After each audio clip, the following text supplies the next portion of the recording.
അസ്സലാമു അലൈക്കും വറഹ്മത്തുള്ളാഹി തആല വബറകാതുഹു. ബിസ്മില്ലാഹിൽ അൽഹംദുലില്ലാഹ് വസ്സലാത്തു വസ്സലാമു അലാ റസൂലില്ലാഹ് വഅലാ ആലിഹി വസ്സഹബിഹി അജ്മഈൻ അമ്മാ ബഅദ്. ബഹുമാനപ്പെട്ട സഹോദര സഹോദരിമാരെ, ഇൻഷാ അല്ലാഹ് ഈ വരുന്ന 28-ാം തീയതി പരിശുദ്ധമായ ഉംറയ്ക്ക് വേണ്ടി നമ്മളെല്ലാവരും പരിശുദ്ധമായ മക്കത്തുൽ മുക്കറമയിലേക്കും സിയാറത്തിന് വേണ്ടി പരിശുദ്ധമായ മദീന മുനവ്വറയിലേക്കും പോവുകയാണ്. അള്ളാഹു നമുക്ക് പോകാനും പരിശുദ്ധമായ ഉംറയും സിയാറത്തും ചെയ്യാൻ അള്ളാഹു നമുക്ക് ഭാഗ്യം നൽകി അനുഗ്രഹിക്കട്ടെ. അള്ളാഹു പുണ്യയിടങ്ങളിലൊക്കെ പോയി പുണ്യകർമ്മങ്ങളൊക്കെ ചെയ്യാൻ അള്ളാഹു സൗഭാഗ്യം നൽകി അനുഗ്രഹിക്കട്ടെ. നമ്മൾ ഹജ്ജിന് പോകുമ്പോഴും ഉംറയ്ക്ക് പോകുമ്പോഴുമൊക്കെ നമ്മൾ ശ്രദ്ധിക്കേണ്ടത് വളരെ പുണ്യമുള്ളൊരു കർമ്മത്തിനാണ് നമ്മൾ പോകുന്നത്. മാത്രമല്ല, നമ്മൾ ഹജ്ജിന് പോകുമ്പോൾ ഹാജിമാരായിട്ട് ചെല്ലുമ്പോഴും ഉംറക്കാരായി പോകുമ്പോഴുമൊക്കെ കേവലം ഒരു യാത്രക്കാരായിട്ടല്ല നമ്മളവിടെ പോകുന്നത്. അൽ ഹുജ്ജാജു വൽ ഉമ്മാർ വഫ്ദുല്ലാ.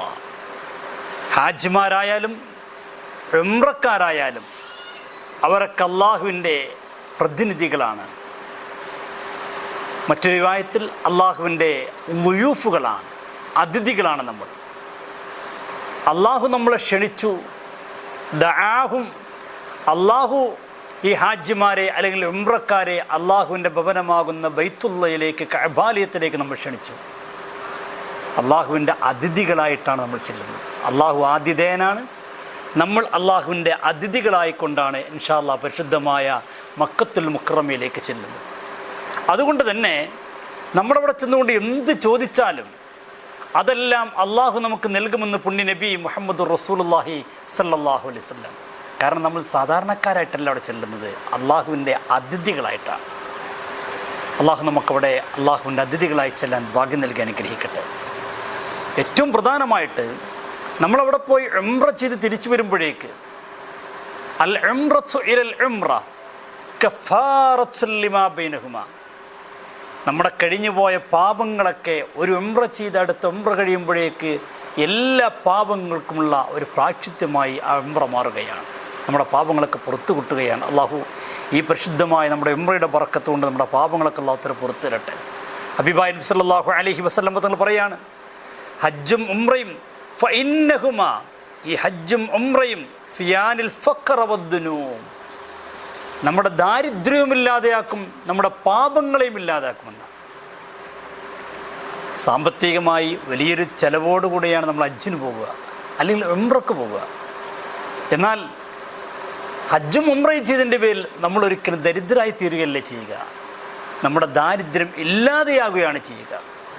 അതോടൊപ്പം തന്നെ നമ്മുടെ പാപങ്ങളും ഇല്ലാതെയായി തീരുമെന്ന് പുണ്യ നബി മുഹമ്മദ് റസൂലുള്ളാഹി സ്വല്ലല്ലാഹു അലൈഹി വസല്ലം.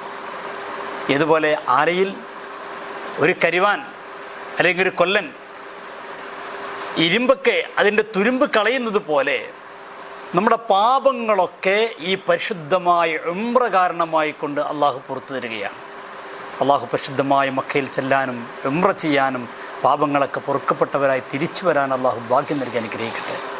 അപ്പോൾ നമ്മൾ ത്യാഗങ്ങളൊക്കെ സഹിച്ച്, പ്രയാസങ്ങളൊക്കെ സഹിച്ച്, വിഷമങ്ങളൊക്കെ സഹിച്ച് പരിശുദ്ധമായ മക്കയിൽ പോയി ഉംറ ചെയ്തു വരുമ്പോൾ അതിന് വലിയ പ്രതിഫലമാണ്. എത്ര കണ്ട് പ്രയാസം അനുഭവിക്കുന്നുവോ, എത്ര കണ്ട് സാമ്പത്തികമായി ചെലവ് കൂടുന്നുവോ അത്ര കണ്ട് പ്രതിഫലം കൂടുമെന്നാണ്. ആയിഷ റളിയല്ലാഹു അൻഹയോട് മുത്തനബി തങ്ങൾ പറയുകയുണ്ടായി, ഇന്നലക്കി മിനൽ അജ്രി അലാ ഖദ്രി നസ്ബിക വനഫഖതിക. ഇന്നലക്കി മിനൽ അജ്ർ, ആയിഷ നിങ്ങൾക്ക് പ്രതിഫലമുണ്ട്. അലാ ഖദ്രി നഫഖതിക, നിങ്ങൾ ചെലവഴിക്കുന്ന ആ ചെലവഴിക്കുന്നതിൻ്റെയും നിങ്ങൾ അധ്വാനത്തിൻ്റെയും തോതനുസരിച്ച് കൊണ്ട് നിങ്ങൾക്ക് അള്ളാഹുവിനടുക്കൽ പ്രതിഫലം കിട്ടുമെന്നാണ്. അപ്പോൾ എത്ര ത്യാഗം അനുഭവിച്ച്, എത്ര പ്രയാസം അനുഭവിച്ച് നമ്മൾ പോകുന്നുവോ അത്ര കണ്ട് നമുക്കിതിന് പ്രതിഫലം ലഭിക്കുകയാണ്. അള്ളാഹുവേ, ഞങ്ങളെ യാത്ര പ്രതിഫലമുള്ള യാത്രയാക്കി നീ മാറ്റണേ റഹ്മാനെ. ഞങ്ങളെ പാപങ്ങളൊക്കെ ഈ പരിശുദ്ധമായ ഉംറയുടെ ബറക്കത്ത് കൊണ്ട് നീ പുറത്തു തരണേ റഹ്മാനെ. അതുകൊണ്ട് പ്രിയപ്പെട്ട സഹോദരന്മാരോട് പറയാനുള്ളത് വളരെ ഇഖ്ലാസോടുകൂടെ നമ്മുടെ പാപങ്ങളൊക്കെ പുറത്തു കിട്ടണം.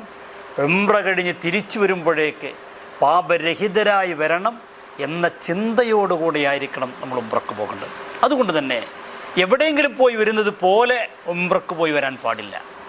പോകുന്നതും വരുന്നതുമൊക്കെ അതിൻ്റെതായ ചിട്ടകൾ പാലിച്ചുകൊണ്ടായിരിക്കണം, അതിൻ്റെ മര്യാദകൾ പാലിച്ചുകൊണ്ടായിരിക്കണം. അപ്പോഴാണ് നമ്മുടെ ഉംറയായിട്ട് മാറുക. അല്ലാതെ ഏതെങ്കിലും ഒരു ടൂറിസ്റ്റ് കേന്ദ്രത്തിലേക്ക് പോകുന്നത് പോലെ പോയി വരേണ്ടവരല്ല നമ്മൾ. പ്രസിദ്ധമായ മക്കത്തുൽ മുക്കറമയിലേക്കാണ് ചെല്ലുന്നത്. അബൂന അബുൽ ബഷർ ആദം നബി അലൈഹിസ്സലാത്തു വസ്സലാം മുതൽ ഒട്ടേറെ പ്രവാചകന്മാർ ലോകത്ത് കഴിഞ്ഞു പോയിട്ടുണ്ട്. ആ പ്രവാചകന്മാരൊക്കെ വന്നിട്ട് ഇബാദത്ത് ചെയ്ത സ്ഥലമാണ് പ്രസിദ്ധമായ മക്കത്തുൽ മുക്കറമ.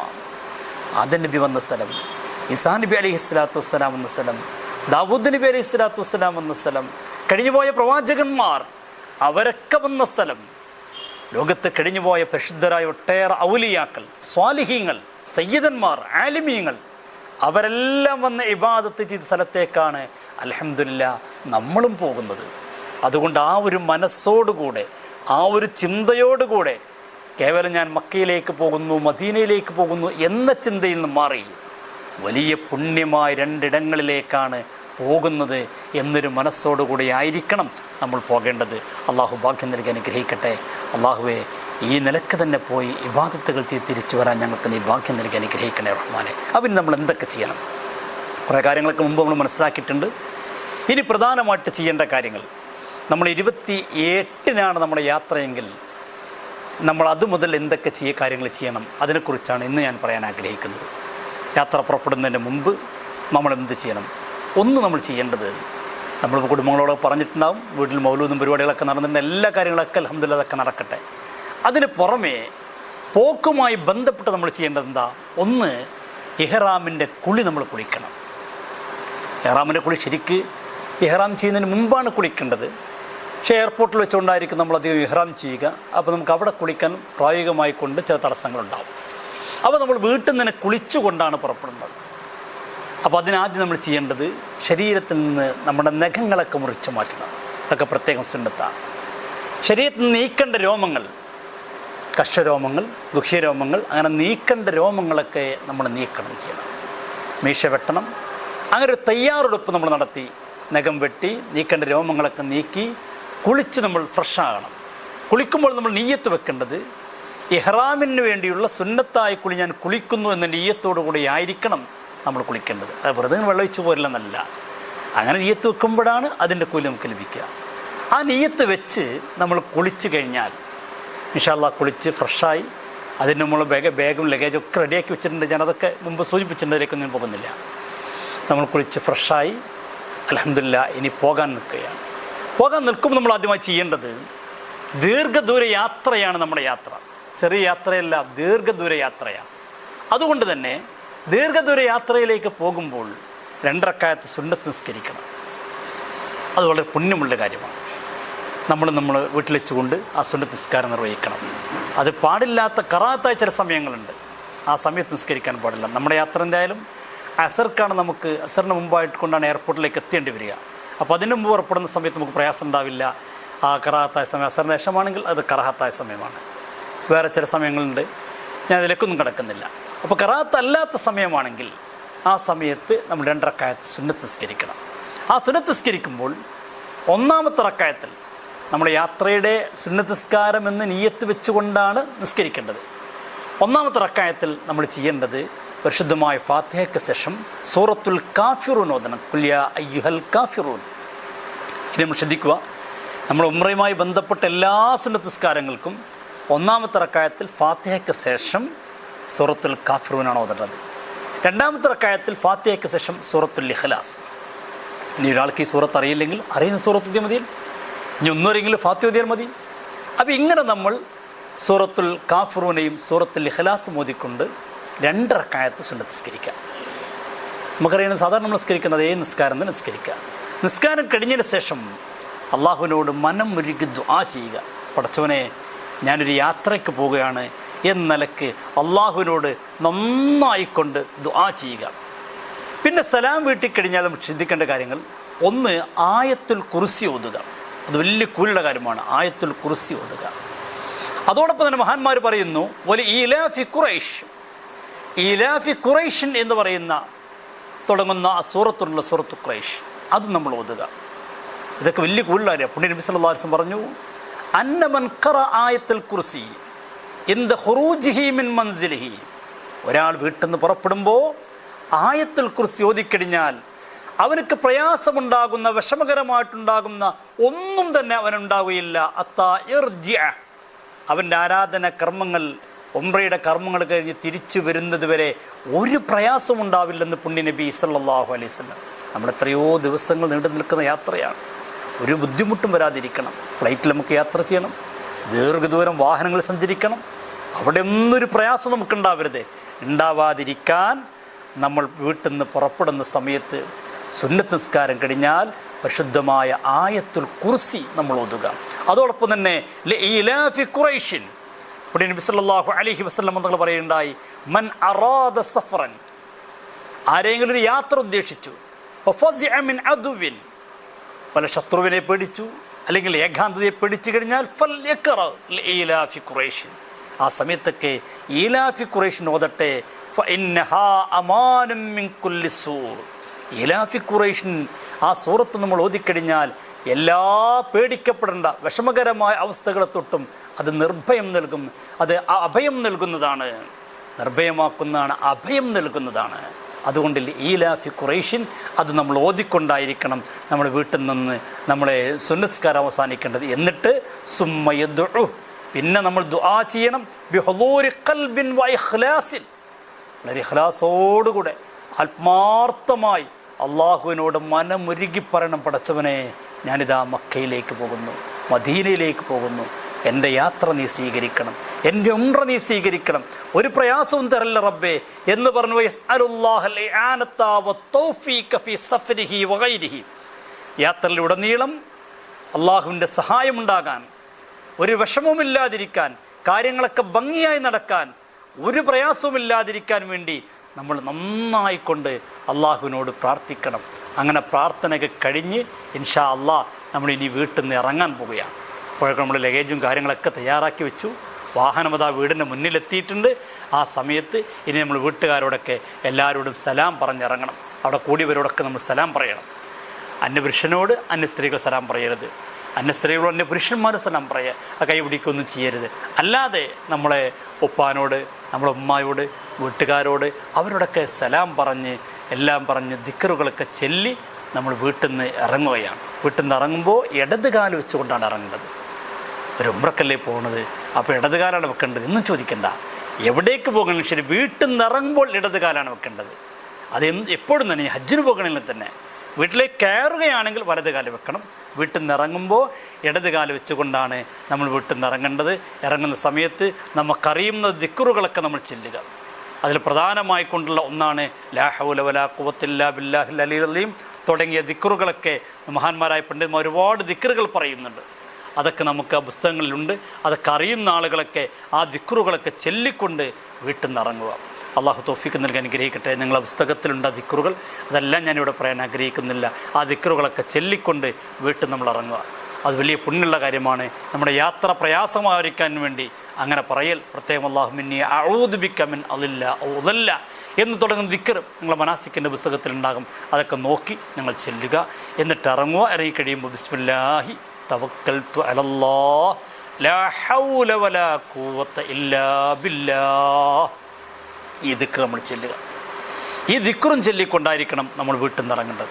ഇറങ്ങുന്ന സമയത്ത് അവിടെ പാവങ്ങളൊക്കെ ഉണ്ടെങ്കിൽ മഹാന്മാരായ പണ്ഡിതന്മാർ പറയുന്നുണ്ട് വൈസ്തഹബ്ബലഹു അൻ യതസദ്ദഖ ബിശൈഇൻ ഇൻദ ഖുറൂജിഹി, വീട്ടിൽ നിന്ന് ഇറങ്ങുമ്പോൾ പാവങ്ങളൊക്കെ ഉണ്ടെങ്കിൽ അവിടെ ആലിമീങ്ങളുണ്ടാവും, സയ്യിദന്മാരുണ്ടാവും, സാധുക്കളായ ആൾക്കാരുണ്ടാവും. അവർക്ക് വല്ല സദക്കയും കൊടുക്കുക. സദക്കയെല്ലാം കൊടുത്ത് ഇൻഷാ അല്ലാഹ് നമ്മുടെ വാഹനം നേരെ മുന്നിൽ വന്നിക്കുന്നു. വാഹനത്തിലേക്ക് നമ്മൾ കയറുകയാണ്. എല്ലാവരുടെ യാത്ര പറഞ്ഞു വലിയൊരു ലക്ഷ്യത്തിലേക്ക്, അള്ളാഹുവിൻ്റെ പരിശുദ്ധമായ കഅബാലയം ലക്ഷ്യം വെച്ചുകൊണ്ട് നമ്മൾ പുറപ്പെടുകയാണ്. അങ്ങനെ ഇൻഷാ അല്ലാഹ് നമ്മളെ വാഹനത്തിൽ കയറുകയാണ്. വാഹനത്തിൽ കയറുന്ന സമയത്ത് ബിസ്മില്ലാഹ് എന്ന് ചൊല്ലിക്കൊണ്ട് കയറുക. കയറിക്കഴിഞ്ഞാൽ വാഹനത്തിൽ കയറിക്കഴിഞ്ഞാൽ അൽഹംദുലില്ലാഹ് സുബ്ഹാനല്ലദീ സഖറ ലനാ ഹാദാ വമാ കുന്നാ ലഹു മുഖ്രിനീൻ വഇന്നാ ഇലാ റബ്ബിനാ ലമുൻകലിബൂൻ, ഇത് ചൊല്ലുക.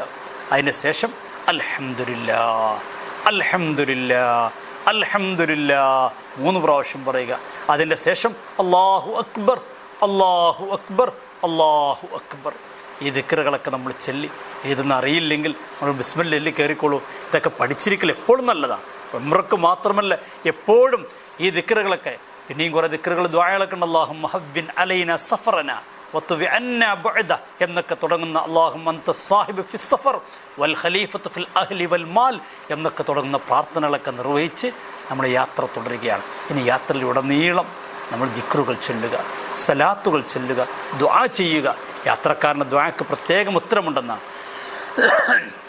3 ആളുകളിലെ ദുആക്ക് പ്രത്യേകം ഉത്തരമുണ്ടെന്ന് പറഞ്ഞപ്പോൾ അതിലൊന്ന് പറഞ്ഞത് മുസാഫിറിൻ്റെ പ്രാർത്ഥനക്കാണ്.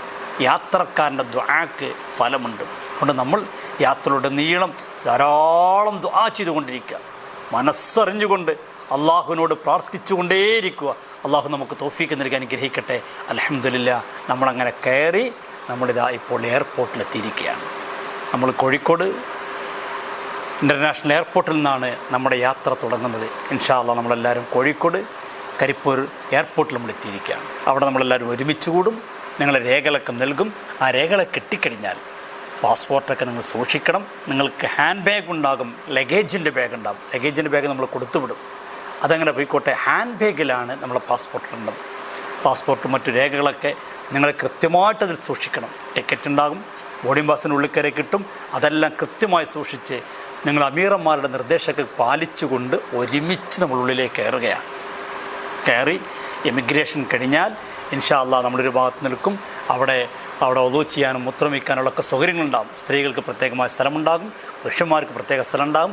അവിടെ പോയിട്ട് നമ്മൾ മൂത്രമൊഴിച്ച് ഒളുവൊക്കെ ചെയ്ത് ഇൻഷാ അല്ലാഹ് അവിടെ വെച്ചുകൊണ്ട് നമ്മൾ ഇഹ്റാം ചെയ്യാൻ പോവുകയാണ്. അപ്പോൾ ഇഹ്റാം ചെയ്യുമ്പോൾ അതിൽ ശ്രദ്ധിക്കേണ്ട കാര്യങ്ങൾ, ഒന്ന് നമ്മൾ പറഞ്ഞു കുളിക്കണം എന്ന് പറഞ്ഞു, അത് നമ്മൾ കുളിച്ചു. ഇനി അവിടെ നിന്ന് കുളിക്കാൻ സൗകര്യം ഉണ്ടാവില്ലെന്ന് മനസ്സിലാക്കി നമ്മൾ വീട്ടിൽ നിന്ന് കുളിക്കൽ കഴിഞ്ഞു. കുളിക്കുമ്പോൾ ഇപ്പോൾ ചെയ്യേണ്ട കാര്യങ്ങളൊക്കെ ഞാൻ പറഞ്ഞു. വൃത്തിയായി കുളിക്കണം. കുളിക്കുമ്പോൾ നന്നായിട്ട് സോപ്പൊക്കെ തേച്ച് നല്ല വൃത്തിയായിക്കൊണ്ട് എല്ലാം കുളിച്ച് ഇൻഷാ അല്ലാഹ് ഇപ്പോൾ നമ്മളിതിൻ്റെ ഉള്ളിൽ കയറിയിരിക്കുകയാണ്. ഇനി അവിടെ പള്ളിയുണ്ടാകും.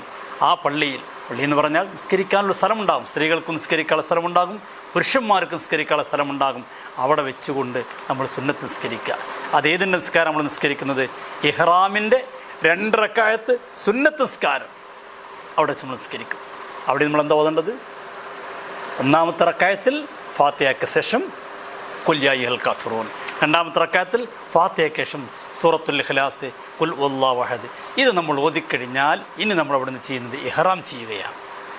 ഇഹ്റാം ചെയ്യുക.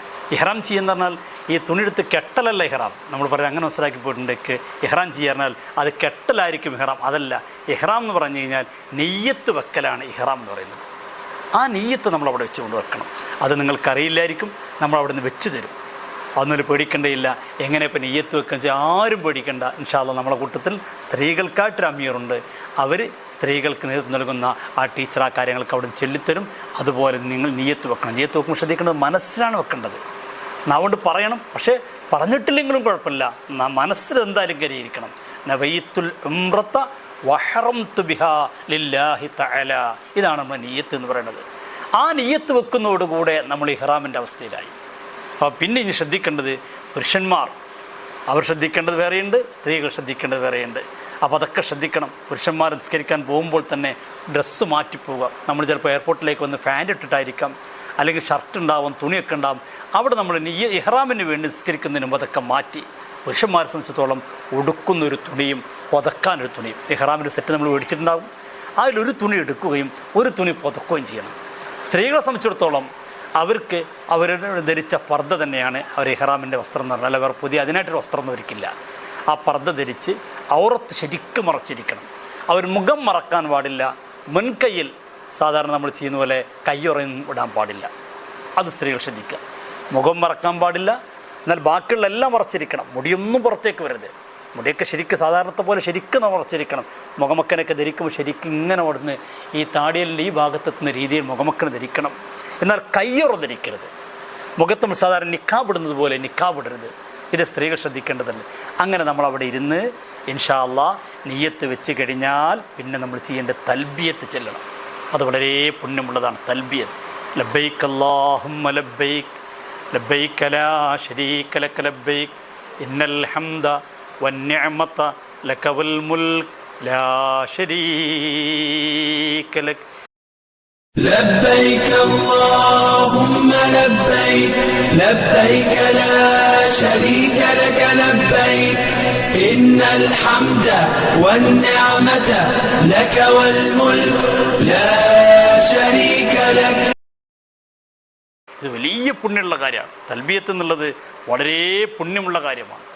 ഹബീബായ നബി സല്ലല്ലാഹു അലൈഹി വസല്ലം തങ്ങൾ പഠിപ്പിക്കുന്ന ഒരു ഹദീസിൽ നമുക്ക് കാണാൻ കഴിയും, തൽബിയത്ത് ചെല്ലുമ്പോൾ നമ്മളോട് കൂടെ അവിടെ എന്തൊക്കെ ഷജറും മരമാവട്ടെ കല്ലാവട്ടെ ലോകത്തുള്ള എന്തൊക്കെ വസ്തുക്കളുണ്ടോ നമ്മൾ തൽബിയത്ത് ചെല്ലുമ്പോൾ അവരും നമ്മുടെ കൂടെ ചെല്ലാനുണ്ടാകുമെന്നാണ്. മലക്കുകളും ചെല്ലാനുണ്ടാകും.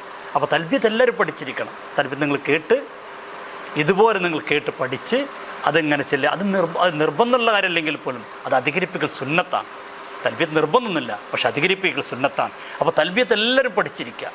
ആ യാത്രയിലുടനീളം നമ്മൾ ഇഹ്റാം ചെയ്ത് കഴിഞ്ഞ് ഫ്ലൈറ്റിലാണെങ്കിൽ ശരി, ജിദ്ദയിൽ പോയി ഇറങ്ങിയാലും, നമ്മൾ ജിദ്ദയിൽ നിന്ന് ബസ്സിൽ പോകുമ്പോഴായാലും ശരി, എപ്പോഴും നമ്മൾ ആവർത്തിക്കേണ്ട ദിക്ർ എന്ന് പറയുന്നത് തൽബിയത്താണ്.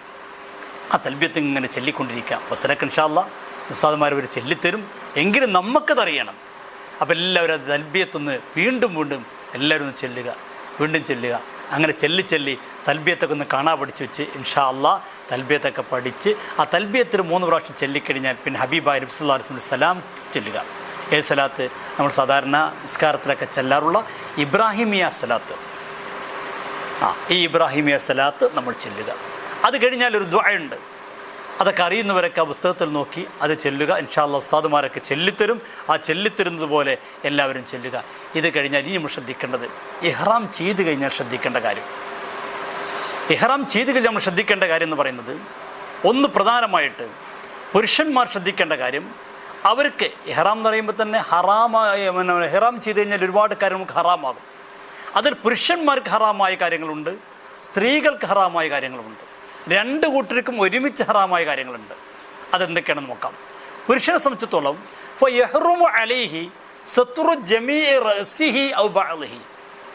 അവൻ്റെ തല മുഴുവൻ മറക്കുക, അല്ലെങ്കിൽ തലയുടെ ഒരു അല്പഭാഗം മറക്കുക, രണ്ടും ഹറാമാണ്. തലയുടെ ഒരു ഭാഗം പോലും പുരുഷൻ മറക്കാൻ പാടില്ല. അത് ടവർ കൊണ്ട് മറക്കാൻ പാടില്ല, തലപ്പാവ് കൊണ്ട് മറക്കാൻ പാടില്ല, തൊപ്പി കൊണ്ട് മറക്കാൻ പാടില്ല. എന്തായാലും തലയിൽ എന്തെങ്കിലും ഒന്ന് വെച്ചുകൊണ്ടുള്ള ഒരു മറ നമുക്ക് പുരുഷന്മാരെ സംബന്ധിച്ചിടത്തോളം അത് തുന്നപ്പെട്ടാലും പാടില്ല. എന്തായാലും ശരി, തല പുരുഷന്മാർ മറക്കാൻ പാടില്ല. അതോടൊപ്പം തന്നെ തുന്നപ്പെട്ട വസ്ത്രങ്ങളൊന്നും പുരുഷന്മാർ ധരിക്കാൻ പാടില്ല. തലയിൽ മാത്രമല്ല, വേറെ എവിടെയും ഷർട്ട് ധരിക്കാൻ പാടില്ല, ജുബ്ബ ധരിക്കാൻ പാടില്ല, ബനിയം ധരിക്കാൻ പാടില്ല, ജട്ടി ധരിക്കാൻ പാടില്ല. അങ്ങനെയുള്ളതൊന്നും, ഷോക്സ് ധരിക്കാൻ പാടില്ല, ഷൂ ധരിക്കാൻ പാടില്ല. ചുറ്റപ്പെട്ട് വരുന്നതായ ഒന്നും പുരുഷന്മാരായ സംബന്ധിച്ചിടത്തോളം അവർ ധരിക്കാൻ പാടില്ല. ഇത് പുരുഷന്മാർ പ്രത്യേകം ശ്രദ്ധിക്കേണ്ട കാര്യമാണ്. സ്ത്രീകളെ സംബന്ധിച്ചിടത്തോളം ആയിരിക്കണേ പുരുഷന്മാരെ കിടക്കുമ്പോഴൊക്കെ ശ്രദ്ധിക്കണം. തല പുതച്ചു മൂടി കിടക്കാൻ അതൊന്നും പാടില്ലൊക്കെ ശ്രദ്ധിക്കേണ്ടതാണ്. സ്ത്രീകളെ സംബന്ധിച്ചിടത്തോളം അവർ ശ്രദ്ധിക്കേണ്ട കാര്യങ്ങൾ, അവർ തല മറക്കാൻ പാടില്ല എന്നില്ല, തല മറക്കണം അവർ. പക്ഷേ മുഖം മറക്കാൻ പാടില്ല. നിക്കാബ്, നമ്മൾ മുഖം മറക്കുന്ന ആ നിക്കാബ് ഇടാൻ പാടില്ല. കയ്യിൽ കയ്യുറ ധരിക്കാൻ പാടില്ല. ഇവിടം വരെ. ബാക്കിയുള്ളൊക്കെ മറക്കണം, നിർബന്ധമായിട്ട് മറച്ചിരിക്കണം. അവരെ മുടി കാണാൻ പാടില്ല, ബാക്കിയുള്ളതും കാണാൻ പാടില്ല. ഇത്രയും കാര്യങ്ങളാണ് പുരുഷന്മാർക്കും സ്ത്രീകൾക്കും വ്യത്യസ്തമായി കൊണ്ടവർ ചെയ്യേണ്ടത്. ഇനി എല്ലാവർക്കുമുള്ള കാര്യങ്ങൾ, സ്ത്രീകൾക്കും പുരുഷന്മാരും ഒരുപോലെ ശ്രദ്ധിക്കേണ്ട കാര്യങ്ങൾ എന്തൊക്കെയാണ്? ഒന്നാമത്തെ കാര്യം, സുഗന്ധം ഉപയോഗിക്കാൻ പാടില്ല. നമ്മൾ ഇഹ്റാം ചെയ്ത് കഴിഞ്ഞാൽ പിന്നെ അത്തറുകൾ തേക്കാൻ പാടില്ല, സ്പ്രേ അടിക്കാൻ പാടില്ല, അതും ചെയ്യാൻ പാടില്ല. അത് പുരുഷനും പാടില്ല, സ്ത്രീക്കും പാടില്ല. അതോടൊപ്പം തന്നെ മറ്റൊന്ന്, പുരുഷന്മാർക്കും സ്ത്രീകൾക്കും സംബന്ധിച്ചിടത്തോളം തന്നെ പാടില്ലാത്ത ഒന്നാണ് അവരെ തലയിലും താടിയിലും എണ്ണ തേക്കുക എന്നുള്ളത്. തലയിലും തേക്കുക, അതോടെ തന്നെ താടിയിലും എണ്ണ തേക്കുക. ഷഹറുറോസ് അവർക്ക് തന്നെ ഷഹറുല്ലഹിയ, താടിയിലെ രോമങ്ങളിൽ, തലയിലെ രോമങ്ങളിലൊക്കെ എണ്ണ തേക്കുക എന്നുള്ളത് അത് പുരുഷനിക്കും ഹറാമാണ്, സ്ത്രീകൾക്കും ഹറാമാണ്. അപ്പോൾ ഒന്ന് ഞാൻ പറഞ്ഞു, സുഗന്ധം. ഈ സുഗന്ധം എന്ന് പറയുമ്പോൾ അത്രമാത്രമുള്ള സുഗന്ധമുള്ള ഒന്നും ഉപയോഗിക്കാൻ പാടില്ല. പ്രത്യേകിച്ച് ഫ്ലൈറ്റിലേക്ക് കയറുമ്പോൾ നമുക്ക് ഭക്ഷണം കഴിച്ച് കഴിഞ്ഞാൽ ഒരു ടിഷ്യൂ തരുന്നുണ്ട്, അത് നല്ല സുഗന്ധമുള്ളതായിരിക്കും. നിങ്ങളത് വാങ്ങി ബാഗിലിട്ടോളൂ, നിങ്ങൾക്ക് അവകാശപ്പെട്ട തന്നെയാണ്. അത് തിരിച്ചു കൊടുക്കൊന്നും വേണ്ട, ആ ബാഗിലിട്ടാൽ മതി. തിരിച്ച് നാട്ടിൽ വന്നിട്ട് ഉപയോഗിക്കാം. അല്ലെങ്കിൽ ഉംറ കഴിഞ്ഞാൽ ഉംറ കഴിയുന്നവരേ ഇതുള്ളൂ കേട്ടോ. അല്ലാതെ നമ്മൾ പോയി തിരിച്ചു വരുന്നവരൊന്നും സുഗന്ധം ഉപയോഗിക്കാൻ പാടില്ലെന്നല്ല. നമ്മൾ ചെന്ന് അന്ന് രാത്രി തന്നെ നമ്മൾ പോകും. ഇൻഷാ അല്ലാഹ് സുബയുടെ മുമ്പായിട്ട് നമ്മൾ ഉംറയുടെ പണികളൊക്കെ കഴിയും. അത് കഴിഞ്ഞ പിന്നെ ഇതൊക്കെ ഉപയോഗിക്കാം. ഉംറയിന് തഹല്ലുലാകുന്നതുവരെ ഈ പറഞ്ഞ കാര്യങ്ങളൊക്കെ ഹറാമുള്ളൂ. അല്ലാതെ ഇനിയിപ്പോൾ 14 ദിവസം നമ്മൾ പോയിരിക്കുകയാണ്, ഇനി തിരിച്ചു വരുന്നവരെ എണ്ണ തേക്കാൻ പാടില്ല അല്ലെങ്കിൽ സുഗന്ധം തേക്കാൻ പാടില്ല എന്നല്ല. ഈ ഉംറ കഴിയുന്നത് വരെ ഈ കാര്യങ്ങളൊന്നും പാടില്ല. അതോടൊപ്പം തന്നെ അടുത്തൊന്ന് ഗുഹ്യരോമങ്ങളാവട്ടെ എവിടെയായാലും വേണ്ടില്ല, രോമങ്ങൾ വെട്ടാനോ കളയാനോ പാടില്ല, പറിക്കാനും പാടില്ല, ഏത് നിലക്കുള്ളതും പാടില്ല. ആർക്കിനെ നഖം മുറിക്കാൻ പാടില്ല. അത് പുരുഷനും പാടില്ല, സ്ത്രീക്കും പാടില്ല. ഉംറയ്ക്ക് ഇഹ്റാം ചെയ്ത് ഉംറ കഴിയുന്നത് വരെ അത് ചെയ്യരുത്, ശ്രദ്ധിക്കണം. ചെയ്തു കഴിഞ്ഞാൽ നമ്മൾ ഫിദിയ കൊടുക്കാൻ നിർബന്ധരായിത്തീരും. മറ്റൊന്ന് വിവാഹ ബന്ധങ്ങൾ, നിക്കാഹ്. വിവാഹം എന്ന് പറഞ്ഞ ഉദ്ദേശിക്കുന്നത് നിക്കാഹ്. നമുക്ക് എയർപോർട്ടിൽ വെച്ചുകൊണ്ടാണ് 2 കുടുംബങ്ങളവിടെ കൂടിയപ്പോൾ അവിടെ നല്ലൊരു പുതിയാപ്പിള ചെക്കനുണ്ട്, ഒരു പെണ്ണുണ്ട്. അപ്പോൾ പെണ്ണിനെ ആ പുതിയാപ്പിളിനെ പറ്റി, പുതിയാപ്പിള ഇങ്ങോട്ടും പറ്റി നമുക്ക് നിക്കാഹ് ഇവിടെ തന്നെ ചെയ്യാം, അതൊന്നും അവിടെ പാടില്ല.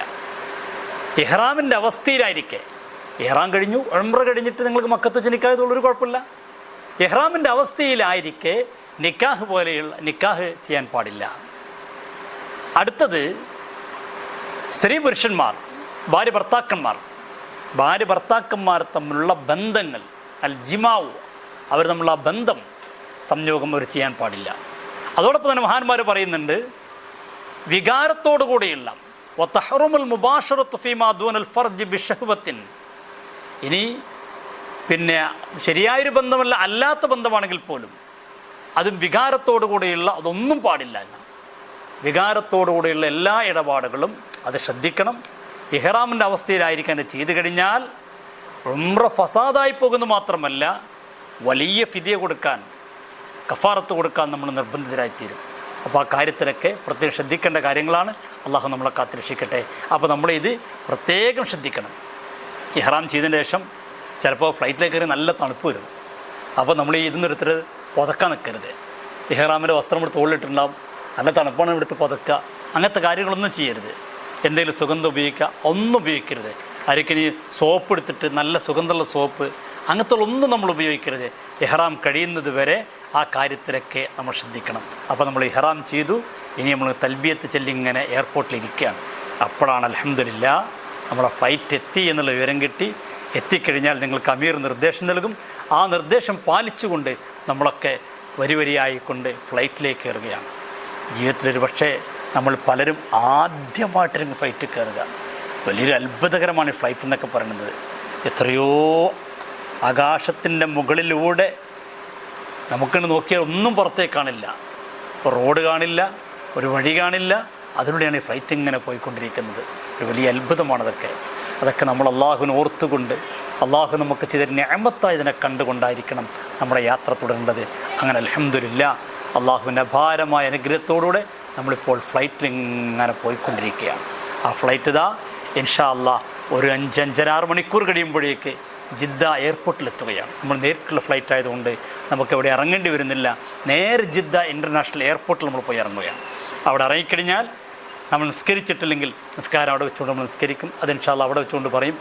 മുന്തിച്ച് ജമാക്കുകയാണോ പിന്തിച്ച് ജമാക്കുകയൊക്കെ യാത്രയുടെ സൗകര്യം അനുസരിച്ചുകൊണ്ട് നമ്മൾ ചെയ്യും. ആ കാര്യങ്ങളൊക്കെ ജമ്മും കസ്റുമായി ബന്ധപ്പെട്ട കാര്യങ്ങളൊക്കെ നമുക്ക് ഇൻഷാ അല്ലാഹ് യാത്രയിൽ വെച്ചുകൊണ്ട് പറയാം. അങ്ങനെ നമ്മൾ അവിടെ ഇറങ്ങുകയാണ്. അവിടെ ഇറങ്ങി അൽഹംദുലില്ലാഹ് വിശാലമാണ്. ജിദ്ദ എയർപോർട്ട് എന്നൊക്കെ പറഞ്ഞാൽ വിശാലമായ എയർപോർട്ടാണ്. എന്താണ് അവിടുത്തെ സംവിധാനങ്ങൾ, സൗകര്യങ്ങൾ. അവിടെ എമിഗ്രേഷനൊക്കെ ചിലപ്പോൾ പെട്ടെന്ന് തീരും, ചിലപ്പോഴൊക്കെ വലിയ തിരക്കുകളൊക്കെ ഉണ്ടാവും. അപ്പോൾ നമ്മൾ പ്രയാസങ്ങളാവും. അതൊക്കെ നമ്മൾ ക്ഷമിച്ച് നിൽക്കണം. അതൊക്കെ നമ്മൾ ക്ഷമിച്ച് നിന്ന് എമിഗ്രേഷൻ കഴിഞ്ഞ് ഇൻഷാ അല്ലാഹ് നമ്മൾ പുറത്തേക്ക് ഇറങ്ങുകയാണ്. ഇറങ്ങുന്നതിന് മുമ്പ് നമ്മുടെ ലഗേജ് അവിടെ വന്നിട്ടുണ്ടാകും. എല്ലാവരും ലഗേജുകൾ നമ്മൾ കോഴിക്കോട് നിന്ന് കൊടുത്ത ലഗേജുകളൊക്കെ ജിദ്ദയിൽ ഒരു ഭാഗത്ത് ഇങ്ങനെ കൂടി വന്ന് കിടക്കുന്നുണ്ടാകും. അതിൽ നമ്മുടെ ലഗേജുകളൊക്കെ തിരഞ്ഞെടുത്ത് ആ ട്രോളുണ്ടാകും, അതിൽ കയറ്റി നമ്മളത് പുറത്തേക്ക് വരികയാണ്. പുറത്തേക്ക് വരുമ്പോഴേക്ക് ഇൻഷാ അല്ലാഹ് നമുക്ക് മക്കയിലേക്ക് പോകാനുള്ള ബസ് അവിടെ നിൽക്കുന്നുണ്ടാവും. ചിലപ്പോൾ ഇതൊക്കെ പെട്ടെന്ന് നടക്കും, ചിലപ്പോൾ കുറച്ചൊക്കെ വഴുകും. അള്ളാഹുവിൻ്റെ ഒരു പരീക്ഷണങ്ങളാണ്. യാത്ര അങ്ങനെയല്ലേ. യാത്ര എന്നുള്ള സഫർക്കിത്തുമിനല്ലാതാ ഒരു അദാബിൻ്റെ ഭാഗമാണെന്നാണ്. പരീക്ഷണങ്ങളുണ്ടാവും. ചിലപ്പോൾ കുറേ നേരം ഇവിടെ കിടക്കേണ്ടി വരും. ബസ് നമ്മൾ പറഞ്ഞ സമയത്ത് എത്തിയിട്ടുണ്ടാവില്ല. കാരണം നമ്മളല്ല ബസ് ഏൽപ്പിക്കുന്നത്. അതൊക്കെ അവിടെ ഗവൺമെൻറ് ചെയ്യുന്ന കാര്യങ്ങളാണ്. നമ്മൾ വിചാരിച്ച സമയത്ത് ചിലപ്പോൾ എത്താം, ചിലപ്പോൾ എത്താതിരിക്കാം. അതൊക്കെ ക്ഷമിക്കുക. എത്ര ക്ഷമിക്കുന്നുവോ അത്ര കണ്ട് പ്രതിഫലം കൂടും. എത്ര പ്രയാസം അനുഭവിക്കുന്നുവോ, ആയിഷ റളിയല്ലാഹു അൻഹയോട് മുത്തനബി പറഞ്ഞില്ലേ, എത്ര പ്രയാസം അനുഭവിക്കുന്നുവോ അത്ര കണ്ട് ഇൻഷാ അല്ലാഹ് പ്രതിഫലം കൂടും. അപ്പോൾ നമ്മളിപ്പോൾ അൽഹംദുലില്ലാഹ് ജിദ്ദ എയർപോർട്ടിൽ നിന്ന് പുറത്തേക്ക് ഇറങ്ങി നിൽക്കുന്നു. സുന്ദരമായ ബസ് അവിടെ നിൽക്കുന്നു. ആ ബസ്സിൽ കയറി ജിദ്ദയിലൂടെ നമ്മൾ യാത്ര ചെയ്യാം. അൽഹംദുലില്ലാഹ് സുന്ദരമായ റോഡുകൾ, വലിയ പാലങ്ങൾ, വലിയ ബിൽഡിങ്ങുകൾ, അതെല്ലാം കണ്ടുകൊണ്ട് അപ്പോഴൊന്നും നമ്മളൊന്നും മറക്കരുത്. തൽബിയത്ത് മറക്കരുത്, ദിക്റുകൾ മറക്കരുത്. അതൊക്കെ ചൊല്ലിക്കൊണ്ട് നമ്മൾ ആ ബസ്സിലിങ്ങനെ തുടരുമ്പോൾ ഏകദേശം 70 കിലോമീറ്റർ സഞ്ചരിച്ച് കഴിയുമ്പോൾ നമ്മളത് ആ റോട്ടിൽ ഒരു വലിയൊരു ഗേറ്റ് ഇങ്ങനെ കാണാൻ പോവുകയാണ്. വലിയൊരു ഗേറ്റ് നമ്മളിതാ ഇതുപോലത്തെ ഒരു ഗേറ്റ് നമ്മളങ്ങനെ കാണും. അപ്പോഴേക്ക് അൽഹംദുലില്ലാഹ് നമ്മൾ ഹറമിൽ പ്രവേശിക്കുകയാണ്. ഇനി നമ്മൾ ഇതുവരെ ഉള്ളതുപോലെയല്ല ഒരു പരിശുദ്ധമായൊരു നാട്ടിലേക്ക് നമ്മൾ കാലെടുത്ത് വെച്ച് കഴിഞ്ഞു. അപ്പോൾ ചെല്ലേണ്ട ദിക്റുകൾക്ക് ഇൻഷാ അല്ലാഹ് ബസ്സിൽ വെച്ച് നമ്മൾ ചെല്ലിത്തരും. ഞങ്ങളതുപോലെ ചെല്ലിയാൽ മതി. ഒരു പുണ്യമായ സ്ഥലത്തേക്ക്, ചാലിയത്തോ മണ്ണാർക്കാടോ കൊണ്ടോട്ടിയിലോ കോഴിക്കോടോ മറ്റുളവട്ടൂരോ എവിടെയും ഉള്ളതുപോലെ അല്ല നമ്മൾ. ഇനിയൊരു പുണ്യമായ സ്ഥലത്താണ്. ഇവിടുത്തെ ഓരോ നന്മക്കും വലിയ പ്രതിഫലമാണ് ലഭിക്കുക. ചെറുതല്ല, അള്ളാഹുവിൻ്റെ അടുക്കൽ വലിയ പ്രതിഫലമാണ് ഓരോ നന്മക്കും ലഭിക്കുക. അതുകൊണ്ട് ബസ്സിലേക്ക് ഇരുന്നു കൊണ്ട് പുറത്തുള്ളത് ഇങ്ങനെ കണ്ട് ആസ്വദിക്കുന്നതിന് പകരം അതെല്ലാം കാണണ്ടെന്നല്ല പറയുന്നത്, അതെല്ലാം കാണാം. കാണുന്നതോടൊപ്പം നമ്മുടെ നാവിലൂടെ ദിക്റുകൾ ഇങ്ങനെ വരണം. അള്ളാഹുവിനെ സ്തുതിക്കണം, പടച്ചവനെ എൻ്റെ ഹറമിലേക്ക് എനിക്ക് വരാൻ കഴിഞ്ഞു. എന്നേക്കാൾ എത്രയോ വലിയ കോടീശ്വരന്മാരുണ്ടായിരുന്നു, വലിയ സമ്പന്നരുണ്ടായിരുന്നു. അവർക്കും ഈ പുണ്യഭൂമിയിൽ വരാൻ കഴിഞ്ഞില്ല, എനിക്കിവിടെ വരാൻ കഴിഞ്ഞല്ലോ. അൽഹംദുലില്ലാഹ്, അൽഹംദുലില്ലാഹ്. എപ്പോഴും അള്ളാഹുവിനെ സ്തുതിച്ചുകൊണ്ടിരിക്കുക, തൽബിയത്ത് ഇങ്ങനെ ചൊല്ലിക്കൊണ്ടിരിക്കുക. കാരണം അള്ളാഹു വിളിച്ചത് കൊണ്ടാണ് നമ്മൾ വരുന്നത്, അള്ളാഹുവിൻ്റെ വിളിക്കുത്തരം ചെയ്തുകൊണ്ടാണ് നമ്മൾ വരുന്നത്. ആ തൽബിയത്ത് ഇങ്ങനെ ചൊല്ലിക്കൊണ്ടായിരിക്കണം നമ്മൾ പരിശുദ്ധമായ മക്കയിലേക്ക് വരുന്നത്. അങ്ങനെ കുറച്ചിങ്ങനെ കഴിയുമ്പോഴേക്കിൻ്റെ ദൂരത്ത് നമ്മളൊരു ക്ലോക്ക് കാണും. ക്ലോക്ക് ഉംറൻ്റെ ഭാഗമൊന്നുമല്ലെങ്കിലും പരിശുദ്ധമായ കഅബാലയത്തിൻ്റെ മക്കത്തെ പള്ളിയുടെ നേരെ മുന്നിലാണ് ഈ ക്ലോക്ക് ഉള്ളത്. അതൊരു 10-25 കിലോമീറ്റർ ഇപ്പുറത്തേക്ക് ആ ക്ലോക്ക് ഇങ്ങനെ കാണും. ബസ് ഇങ്ങനെ കാണിക്കുമ്പോൾ അമീർമാരൊക്കെ പറഞ്ഞത് അതാ ക്ലോക്ക് കണ്ടു. ഇനി ആ ക്ലോക്കിൻ്റെ അടുത്താണ് പരിശുദ്ധമായ മക്കത്തെ പള്ളിയുള്ളത്. അത് നമ്മൾ ലക്ഷ്യം വെച്ച്, ക്ലോക്ക് ലക്ഷ്യം വെച്ചല്ല, മക്ക ലക്ഷ്യം വെച്ച് കൊണ്ടുപോവുകയാണ്. കുറേണ്ട് പോകുമ്പോഴേക്ക് അൽഹംദുലില്ലാഹ്, അൽഹംദുലില്ലാഹ് നമ്മൾ പരിശുദ്ധമായ മക്കയിലേക്ക് എത്തുന്നു. മക്കയിൽ എത്തിക്കഴിഞ്ഞാൽ നമ്മുടെ ബിൽഡിങ്, നമുക്ക് തയ്യാറാക്കപ്പെട്ട ബിൽഡിങ് അവിടെ ഉണ്ടാകും. നമ്മൾ ആ ബിൽഡിങ്ങിലേക്ക് കയറുകയാണ്. ആ ബിൽഡിങ്ങിൽ കയറി നമ്മുടെ ലഗേജുകളൊക്കെ ബസ്സിൽ നിന്ന് ഇറക്കിയിട്ടുണ്ടാകും. ആ ലഗേജൊക്കെ നമ്മളെടുത്ത് ബിൽഡിങ്ങിലേക്ക്, അതൊക്കെ എപ്പോഴും നമ്മൾ പരമാവധി കാര്യം ബുദ്ധിമുട്ടിക്കാൻ നമ്മളൊക്കെ ചെയ്ത് അതൊക്കെ റൂമിൽ കൊണ്ടുപോയി വെച്ച് ഒന്ന് കുളിക്കാനുള്ള സമയമൊക്കെ തരും, ഭക്ഷണം കഴിക്കും. എന്നിട്ട് നമ്മൾ അപ്പോൾ തന്നെ ഇറങ്ങുകയാണ്. അതുകൊണ്ട് നല്ല ആരോഗ്യമൊക്കെ നമ്മൾ ഉണ്ടാക്കിയെടുക്കണം. ഞാൻ മുമ്പ് ക്ലാസ്സിലൊക്കെ സൂചിപ്പിച്ചതുപോലെ നമ്മൾ ഈ 28-ാം തീയതി പോകുമ്പോൾ 27-ാം തീയതി നല്ലോണം ഉറങ്ങണം, ക്ഷീണം ഉണ്ടാവരുത്. നമ്മൾ 27-ാം തീയതി വീട്ടിൽ വലിയ പരിപാടിയൊക്കെ വെച്ച് ക്ഷീണമൊക്കെ ഉണ്ടാക്കി പോന്നു കഴിഞ്ഞാൽ അന്നും ക്ഷീണം, 28-ാം തീയതി ക്ഷീണമായിക്കഴിഞ്ഞാൽ അന്ന് നമുക്ക് ഉംറ ചെയ്യാൻ നല്ല വിഷമായിരിക്കും, ഭയങ്കര ക്ഷീണിച്ചു പോകും. അപ്പോൾ എല്ലാവർക്കും 28-ാം തീയതി സുഖമായിട്ട് എല്ലാവരും ഉറങ്ങണം. നിങ്ങൾ വീട്ടിൽ വല്ല പ്രോഗ്രാമൊക്കെ ഉണ്ടെങ്കിൽ നമ്മൾ 28-ാം തീയതി പോകുന്നത് 25-നോ 26-നൊക്കെ പ്രോഗ്രാം വെച്ചൊക്കെ അവസാനിപ്പിക്കണം. 27-ന് മറ്റൊരു ഇടപാടുകളൊന്നും വേണ്ട, നല്ല സുഖത്തോടെ കടന്നുറങ്ങി ആരോഗ്യവാന്മാരായിക്കൊണ്ട് നമുക്കവിടെ പോകണം.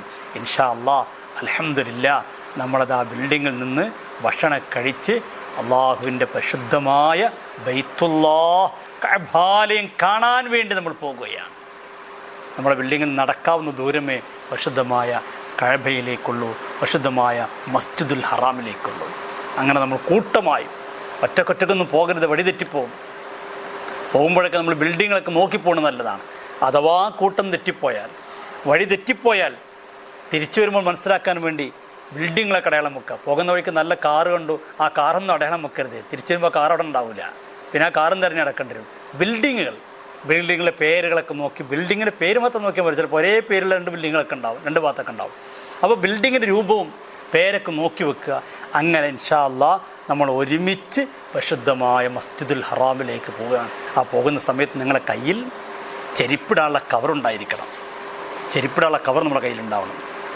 ചെരുപ്പ് നമ്മൾ പുറത്ത് വെച്ചാൽ നമ്മൾ തവാഫ് കഴിഞ്ഞ് തിരിച്ചു വരുമ്പോൾ ചെരുപ്പുണ്ടാവില്ല. അതുകൊണ്ട് ചെരുപ്പിടാനുള്ള കവർ നമ്മുടെ കയ്യിലുണ്ടാവണം. അപ്പോൾ ആ കവറൊക്കെ പിടിച്ച് ആരൊക്കെ മനാസിക്കിൻ്റെ ഈ പുസ്തകം, അതിലായിരിക്കും തവാഫിൽ നമ്മൾ ചെല്ലേണ്ട ദിക്റുകളൊക്കെ അതിലുണ്ടാവും. ഉസ്താമാർ ചെല്ലിത്തരും, പക്ഷേ നമുക്ക് കേട്ടോളൊന്നും ഉണ്ടാവില്ല, വലിയ തിരക്കല്ലായിരിക്കും. കേട്ടോളൊന്നുണ്ടാവില്ല. അപ്പോൾ അതൊക്കെ വെച്ച് നമ്മളിതാ അൽഹംദുലില്ലാ നടന്ന് പരിശുദ്ധമായ മസ്ജിദുൽ ഹറാം, അള്ളാഹുവിൻ്റെ പരിശുദ്ധമായ മക്കത്തെ പള്ളി അത് കാണാൻ പോവുകയാണ്. അൽഹംദുലില്ലാ, ജീവിതത്തിൽ എത്രയോ കാലമായി നമ്മൾ കൊതിക്കുന്നു ഒന്ന് മക്കത്ത് പോകാൻ, മക്കത്തെ പള്ളി കാണാൻ. അൽഹംദുലില്ലാ, ആ പള്ളി നമ്മൾ കണ്ടു. അതിനുള്ളിലേക്ക് പതുക്കെ നമ്മൾ കയറുകയാണ്. കയറുമ്പോൾ നമുക്കൊരു ലക്ഷ്യമാണുള്ളത്, അള്ളാഹുവിൻ്റെ പരിശുദ്ധമായ കഅബാലയം ഒന്ന് കാണണം. കഅബാലയം കാണാനുള്ള മനസ്സോടുകൂടെ, അതിയായ ആർത്തിയോടുകൂടെ പരിശുദ്ധമായ മസ്ജിദുൽ ഹറാമിലൂടെ നമ്മൾ പതുക്കെ ഉള്ളിലേക്ക് പോയിക്കൊണ്ടിരിക്കുകയാണ്. പെട്ടെന്ന് നമ്മൾ കഅബാലയത്തിലേക്ക് നോക്കരുത്. ഉസ്താദുമാർ പറയും, ശരിക്ക് കാണാനാകുമ്പോൾ അങ്ങനെ കുറച്ച് കാണാം, അങ്ങനെ ആവരുത്. ഒരുപാട് തൂണുകളുണ്ടാവും, ആ തൂണുകളിലേക്ക് നിങ്ങൾ എത്തിയും പാളി നോക്കരുത്. താഴത്തേക്ക് നോക്കി ഇങ്ങനെ നടക്കുക. ഉസ്താദുമാർ പൂർണ്ണമായി കാണാൻ പറ്റുന്ന സ്ഥലത്തും പറയും, ഇതാ ഇനി കണ്ണ് തുറന്നു, നേരെ നോക്കിക്കോളൂ എന്ന് പറയുമ്പോൾ അപ്പം തല ഉയർത്തി നേരെ നോക്കുക. അത് കാണുമ്പോൾ മുഅ്മിൻ്റെ മനസ്സ് പൊട്ടിയിരിക്കണം. അവിടെ വെച്ചുകൊണ്ട് നമുക്ക് ദുആ ചെയ്യണം. ബൈത്തുള്ള കാണുകയാണ്, അള്ളാഹുവിൻ്റെ കഅബാലയം കാണുകയാണ്. മഹാന്മാരായ പ്രവാചകന്മാരൊക്കെ വന്നിടം, അവരൊക്കെ ബഹുമാനത്തോട് കണ്ട ഭവനം. എത്രയോ അമ്പിയാക്കളും ഔലിയാക്കളും സ്വാലിഹീങ്ങളും ആലിമീങ്ങളും സയ്യിദന്മാരുമൊക്കെ വന്ന ആ കഅബാലയം നമ്മൾ കാണാൻ പോവുകയാണ്. ഇൻഷാ അല്ലാഹ്, അള്ളാഹു അനുഗ്രഹിക്കട്ടെ. അത് നമ്മൾ കണ്ടു, അവിടെ ദുആ ചെയ്തു. അൽഹംദുലില്ലാഹ്, നമ്മൾ കഅബാലയം കണ്ടു. കൺകുളിർക്കെ ഇതുവരെ നമ്മൾ കണ്ടത് ഫോട്ടോയിലൂടെയാണ്, വീഡിയോയിലൂടെയാണ് നമ്മൾ കണ്ടത്. ഇനി അൽഹംദുലില്ലാഹ് കഅബാലയം കൺകുളിർക്കെ നമ്മൾ കാണുകയാണ്. എത്ര അല്ലാഹുവിനെ സ്തുതിച്ചാലും മതിയാവില്ല. അൽഹംദുലില്ലാഹ്, ഇതൊക്കെ വലിയൊരു ഭാഗ്യമായിട്ട് കാണണം, വലിയൊരു തൗഫീക്കായിട്ട് കാണണം. അല്ലാതെ ഒരു ബിൽഡിങ് കാണാനാണെങ്കിൽ ലോകത്തിൽ വലിയ ബിൽഡിങ്ങുകൾ എവിടെ കാണാൻ പോകാൻ? അതല്ലത്, ഇത് അള്ളാഹുവിൻ്റെ ഭവനമാണ്, ബൈത്തുള്ളയാണ് കാണാൻ പോകുന്നത്. ആ ചിന്തയോടെ നമ്മൾ കണ്ട് കഅബാലയം കണ്ട് അവിടുന്ന് പൊട്ടിക്കരഞ്ഞ് ദുആ ചെയ്ത് ഇൻഷാ അല്ലാഹ് ഇനി തവാഫ് ആരംഭിക്കാൻ പോവുകയാണ്. അപ്പോൾ തവാഫ് ചെയ്യുന്നതിന് മുമ്പ് നമ്മൾ കുറച്ച് അറിഞ്ഞിരിക്കേണ്ട കാര്യങ്ങൾ. ഒന്ന്, കഅബാലയത്തെ നമ്മളൊന്ന് പരിചയപ്പെട്ടതിന് ശേഷം ഇൻഷാ അല്ലാഹ് നമുക്ക് തവാഫ് തുടങ്ങാം. ഇതിപ്പോൾ നമ്മൾ പരിശുദ്ധമായ കഅബാലയത്തിൻ്റെ രൂപമാണിത്. നിങ്ങൾ കാണുന്നത് പോലെ ഈ കാണുന്നതാണ് കഅബാലയത്തിൻ്റെ വാതിലെന്ന് പറയുന്നത്. നിങ്ങൾ കാണാം, ഇവിടെയാണ് വാതിലുള്ളത്. അതിന് നേരെ മുൻപിൽ ഇവിടെ ഇബ്രാഹിം മഖാം നിങ്ങൾക്ക് കാണാൻ കഴിയും. അതിൻ്റെ ഈ ഭാഗത്തായിക്കൊണ്ട് ഹജറുൽ അസ്വദ് നിങ്ങൾക്ക് കാണാൻ കഴിയും. ഈ ഒരു മൂലയിലാണ് ഹജറുൽ അസ്വദ്, ഈ മൂലയിലാണ് ഹജറുൽ അസ്വദ് ഉള്ളത്. ഇവിടെ അതിൻ്റെ ഇപ്പുറത്ത് നമുക്ക് വാതിൽ കാണാം. ആ വാതിലിൻ്റെയും ഹജറുൽ അസ്വദിൻ്റെയും ഇടയിലുള്ള ഈ ഭാഗം, രണ്ടിൻ്റെയും ഇടയിലുള്ള ഭാഗം, അതിനാണ് മുൽത്തസം എന്ന് പറയുക. ആളുകൾ ഇങ്ങനെ തിങ്ങി നിറഞ്ഞ് ആ വാതിലിനോടൊക്കെ തൂങ്ങി നിന്ന് ആളുകൾ ദുആ ചെയ്യുന്ന സ്ഥലമുണ്ടാകും. നമുക്കവിടെ ഇൻഷാ അല്ലാഹ് തവാഫിൻ്റെ സമയത്ത് നമുക്ക് കഴിയില്ലെങ്കിലും മറ്റൊരിക്കലും അവിടെ പോയി നമുക്ക് ദുആ ചെയ്യണം. പിന്നെ നമ്മളിങ്ങോട്ട് പോന്നാൽ തിരിച്ചിങ്ങനെ വരുമ്പോൾ നമുക്ക് ഇപ്പുറത്ത് കാണാൻ കഴിയും, മുകളിൽ നിന്ന് നിങ്ങൾക്കത് കാണുന്നത് പോലെ മുകളിൽ നിന്ന് കാണുന്ന അതാണ് സ്വർണ്ണപ്പാത്തി, മീസാബ് എന്നാണ് അതിന് പറയുക. അതിൻ്റെ താഴെ നിന്നുകൊണ്ട് ദുആ ചെയ്യൽ പ്രത്യേകം പുണ്യമുള്ളതും ദുആക്കുത്തരമുള്ളതാണ്. അതിൻ്റെ താഴ്ഭാഗം ആ സത്യത്തിൽ അത് കഅബാലയത്തിൻ്റെ ഭാഗമാണ്. നിങ്ങൾ ഈ കാണുന്നത് പോലെ ഈ സൈഡിൽ നിങ്ങൾ കാണുന്നത് അതിന് ഹിജ്ർ ഇസ്മായിൽ എന്ന് പറയാം. ശരിക്കും കഅബാലയം ഇവിടം വരെ ഉണ്ടായിരുന്നു. നിങ്ങൾ ഇതിലൊന്നും ഞാൻ കാണിക്കാം. ഇതൊക്കെ സത്യത്തിൽ കഅബ ശരിക്കും ഇത്ര വലിപ്പം കൂടി ഉണ്ടായിരുന്നു. പക്ഷെ പുനർനിർമ്മാണം നടത്തുമ്പോൾ കഅബ പുനർനിർമ്മാണം നടത്താൻ സാമ്പത്തിക ശേഷി ഇല്ലാത്തത് കൊണ്ട് എവിടെ വെച്ച് നിർത്തി, ഈ ഭാഗം ഒഴിവാക്കി. അപ്പോൾ ഇതും കഅബയിൽപ്പെട്ടതാണ്. ആ ഭാഗം ഒന്ന് വളച്ച് കെട്ടിയിരിക്കുകയാണ് ഇപ്പോൾ. അതിന് ഹിജ്ർ ഇസ്മായിൽ എന്നാണ് പറയുക. ഇവിടെ ഇതിന് വഴിയുണ്ട്, ഇതിനുള്ളിലേക്ക് വഴിയുണ്ട്. അപ്പോൾ തവാഫ് ചെയ്യുമ്പോൾ ചില വളവന്മാർ പെട്ടെന്ന് തീരാൻ വേണ്ടി ഇങ്ങനെ കയറിപ്പോവും. ഇങ്ങനെ കയറിയ കഅബൻ്റെ ഉള്ളിലൂടെ നമ്മൾ തവാഫാകും. അപ്പോൾ തവാഫാവില്ല. കാരണം തവാഫിൻ്റെ പ്രധാന ഒരു നിബന്ധനയാണ് കഅബയുടെ പുറത്തായിരിക്കണം. ഇത് കഅബയുടെ ഉള്ളാണ്. ആ കെട്ട് കാണുന്നത്, കെട്ടിൻ്റെ ഉൾഭാഗം എന്ന് പറയുന്നത് കഅബയുടെ ഉള്ളാണ്. അത് അള്ളാഹു നമുക്ക് ചെയ്തൊരു ഭാഗ്യമാണ്. നമുക്ക് ഇപ്പോൾ ഈ കഅബൻ്റെ ഉള്ളിലേക്ക് നമുക്ക് കയറാൻ കഴിയില്ല. അത് വലിയ രാജാക്കന്മാർ, വലിയ വലിയ നേതാക്കന്മാരൊക്കെയാണ് ഇതിനുള്ളിലേക്ക് കയറുള്ളൂ. ഹജ്ജിൻ്റെ വേളയിലോ ഉംറയുടെ വേളയിലല്ല, അവർ വേറെ സമയത്താണ് അവർ ചെയ്യുക. കഅബ വൃത്തിയാക്കാനൊക്കെ സൽമാൻ രാജാവിനെ പോലുള്ള ആളുകളൊക്കെ കയറാറുണ്ട്. എന്നാൽ നമുക്ക് കഅബിനുള്ളിൽ കയറി തുറന്നു തരില്ല. എന്നാൽ നമുക്കൊരു ഭാഗ്യമുണ്ട്, നമുക്ക് തിരക്കില്ലാത്ത സമയം നോക്കിയിട്ട് ഇതിനുള്ളിൽ കയറി 2 റക്അത്ത് നിസ്കരിക്കാം. അത് കഅബിനുള്ളിൽ നിസ്കരിക്കുന്ന പോലെ തന്നെയാണ്. പക്ഷേ തവാഫ് ചെയ്യുന്ന സമയത്ത് ഇതിനുള്ളിലേക്ക് കയറരുത്. ഈ കെട്ട്, നിങ്ങൾ ഈ കാണുന്ന ചിത്രത്തിൽ കാണുന്ന ഈ കെട്ടിൽ പിടിച്ചുകൊണ്ടും പോകരുത്. അങ്ങനെ പോയി കഴിഞ്ഞാൽ നമ്മൾ തവാഫ് ചെയ്യാകില്ല. അപ്പോൾ ഇത് നമ്മൾ മനസ്സിലാക്കാൻ വേണ്ടിയാണ് ഞാനിത് പറഞ്ഞത്. അപ്പോൾ ഇതുതന്നെ ആയിരിക്കണം നമ്മൾ പോകേണ്ടത്. ഇതാണ് കഅബയെക്കുറിച്ച് മൊത്തത്തിൽ. കൂടുതൽ നമുക്ക് ഇൻഷാ അല്ലാഹ് അവിടെ വെച്ച് ഓരോന്നും ഞാൻ ഇന്ന ഭാഗമാണ്, റുക്കുനുൽ യമാനി ഏതാണ് തുടങ്ങി ഓരോ ഭാഗങ്ങൾ, ഷാദിർവാൻ ഏതാണ്, എല്ലാം നമുക്കവിടുന്ന് പറയാം. എങ്കിലും ഫസ്റ്റ് ഘട്ടം മനസ്സിലാക്കി തരുന്നത്, നമുക്ക് ചെന്ന് നമ്മൾ തവാഫ് ചെയ്യുന്ന സമയത്ത് എല്ലാം ചൂണ്ടിക്കാണിച്ചു തരാൻ കഴിയില്ലല്ലോ, അതുകൊണ്ട് ഈ കാര്യം മനസ്സിലാക്കാം. പിന്നെ ഈ കാണുന്നത്, ഈ ഫ്രണ്ടിൽ കാണുന്നത് ഇബ്രാഹിം മക്കാമാണ്. ഇബ്രാഹിം മക്കാം തൊട്ടുവച്ചൊരു പ്രശ്നമല്ല. അത് കഅബയുമായിട്ടൊരു ബന്ധമില്ല. കഅബയുടെ ബന്ധമില്ലെന്ന് പറഞ്ഞാൽ കഅബ ഉണ്ടാക്കിയത് മഹാനായ ഖലീലുല്ലാഹി ഇബ്രാഹിം അലൈഹിസ്സലാത്തു വസ്സലാം കയറുന്നൊരു കല്ലാണ് അതിലുള്ളത്. അതിന് പ്രത്യേകത ഉണ്ട്, മഹത്വമുണ്ട്, ഒക്കെ തർക്കമല്ല. പക്ഷേ തവാഫുമായിട്ട് ഇതിന് ബന്ധമില്ല. അത് തൊട്ട് വെച്ചിട്ടോ തൊട്ടില്ല വെച്ചിട്ടോ ഒന്നും പ്രശ്നമില്ല. അപ്പോൾ ചിലപ്പോൾ നമ്മൾ ഇതേനെങ്ങനെ കഅബയുടെയും ഇബ്രാഹിം മക്കാമിൻ്റെ ഇടയിലൂടെ നമുക്ക് നടക്കും. ചിലപ്പോൾ തിരക്കില്ലെങ്കിൽ അതേനായിരിക്കും പോവുക, അല്ലെങ്കിൽ അതിൻ്റെ അപ്പുറത്തൂടെ ആയിരിക്കും. അത് രണ്ടും പ്രശ്നമില്ല. പിന്നെ ഈ കാണുന്ന സ്ഥലം ഇതാണ് മത്താഫ് എന്ന് പറയുന്നത്. ഈ ആളുകൾ നടക്കുന്ന സ്ഥലം കണ്ടോ? ഈ കാണുന്ന സ്ഥലത്തിനാണ് മത്താഫ് എന്ന് പറയുക. ആളുകൾ ഇങ്ങനെ നടക്കുന്നുണ്ട്, ആ ചുറ്റുന്ന സ്ഥലത്തിനാണ് മത്താഫ് എന്ന് പറയുക. ഇപ്പോൾ ഏകദേശം നിങ്ങൾ ചിത്രം മനസ്സിലായിട്ടുണ്ടാകും. കഅബ ഏതാണെന്നും അജറുൽ അസ്വദ് എവിടെയാണെന്നുള്ളതും ഹിജ്ർ ഇസ്മായിൽ ഏതാണെന്നുള്ളതും അതോടൊപ്പം തന്നെ ഇബ്രാഹിം മക്കാം ഏതാണെന്നുള്ളതൊക്കെ നമ്മൾ മനസ്സിലാക്കി കഴിഞ്ഞു. ഇനി നമ്മൾ തവാഫ് തുടങ്ങുകയാണ്. ഇനി തവാഫ് ചെയ്യുമ്പോൾ ശ്രദ്ധിക്കേണ്ടത്, അതാണ് നമ്മൾ ഒന്നാമത് പറയാൻ പോകുന്നത്. തവാഫിൽ ശ്രദ്ധിക്കേണ്ട കാര്യങ്ങൾ എന്തൊക്കെയാണ് അത് ഇൻഷാ അല്ലാഹ് നമുക്ക് പറയാം. അതിൽ പ്രധാനമായിട്ട് ശ്രദ്ധിക്കേണ്ടത്, ഒന്ന് സത്തുറുൽ ഔറ, ഔറത്ത് മറക്കൽ നിർബന്ധമാണ്. ഔറത്ത് മറക്കാതെ സ്ത്രീകൾ ശ്രദ്ധിക്കണം. മുടി പുറത്തേക്ക് ഇറങ്ങിക്കഴിഞ്ഞാൽ തവാഫ് സഹിയാവില്ല. നിങ്ങൾ ഔറത്തിൻ്റെ ഏതെങ്കിലും ഒരു ഭാഗം, അതുകൊണ്ട് കാലിലൊക്കെ നല്ല ഷോക്സ് ഇട്ടിരിക്കണം. ലോക്കൽ ഷോക്സ് ഒന്നും കാലിലിടരുത്. കാരണം നമ്മൾ ഫുൾ ഷോക്സ് ഇട്ടായിരിക്കും നടക്കുക. തവാഫ് ചെയ്യുന്ന സമയത്ത് ചെരുപ്പ് നമ്മൾ ഉപയോഗിക്കാൻ പാടില്ല. അപ്പോൾ സൈ ചെയ്യുമ്പോഴൊക്കെ ഷോക്സ് ആയിരിക്കും നമ്മൾ ഇട്ടിട്ടുണ്ടാകുക. ഇവിടെ വേറെ ആരെങ്കിലൊക്കെ ചെരുപ്പ് കണ്ടിട്ട് നമ്മളത് നോക്കി നമ്മളിവിടെ നിന്ന് പോരുത്. ശുദ്ധമായ സ്ഥലമോ അവിടെയൊന്നും ചെരുപ്പ് ഉപയോഗിക്കാൻ പാടില്ല. അപ്പോൾ ഷോക്സ് നല്ല ഷോക്സ് ആയിരിക്കും മേടിക്കേണ്ടത്. ആ ഷോക്സ് ഇട്ട് നമ്മൾ ഔറത്തൊന്നും വെളിവാകരുത്. പുരുഷന്മാർ ശ്രദ്ധിക്കുക, അവർ പലപ്പോഴും തുണിയാണ് എടുത്തിട്ടുണ്ടാവുക, പിന്നെ ഒരു തുണി പുതച്ചിട്ടുണ്ടാവുള്ളൂ. പലരും പുക്കൾ ഇങ്ങനെ പുറത്ത് ചാടിയിട്ടുണ്ടാവും. ഔറത്ത് ഒളിവായാൽ തവാഫ് സഹിയാകില്ല. അപ്പോൾ തുണിയൊക്കെ ശരിക്കും കയറ്റിയെടുത്തിരിക്കണം. ബാക്കിലും തന്നെ തുണി ഇറങ്ങിപ്പോകരുത്. അപ്പോൾ കയറ്റിയെടുത്ത് നല്ല ബെൽറ്റ് കെട്ടണം. ബെൽറ്റ് നമുക്ക് ഏത് ബെൽറ്റ് ഉപയോഗിക്കാം, നല്ല ബെൽറ്റ്. അതോടൊപ്പം തന്നെ നമുക്ക് സ്വാഭാവികമായി കൊണ്ടും ഈ മൊബൈലൊക്കെ വെക്കാൻ പറ്റുന്ന, മനാസിക്കിൻ്റെ പുസ്തകമൊക്കെ വെക്കാൻ പറ്റുന്ന, ക്യാഷൊക്കെ വെക്കാൻ പറ്റുന്ന ബെൽറ്റ് വാങ്ങിട്ടും ആ ബെൽറ്റൊക്കെ ധരിക്കുക. ബെൽറ്റ് ധരിക്കുന്നത് കുഴപ്പമില്ല, ഏത് ബെൽറ്റും നിങ്ങൾക്ക് ഉപയോഗിക്കാം. അപ്പോൾ ആ ബെൽറ്റ് കൊണ്ട് കെട്ടിയിരിക്കണം. അല്ലെങ്കിൽ ചിലപ്പോൾ ഇടയ്ക്കിടയ്ക്ക് തുണി ഇറങ്ങിപ്പോയാൽ ഔറത്ത് ഒളിവാകും.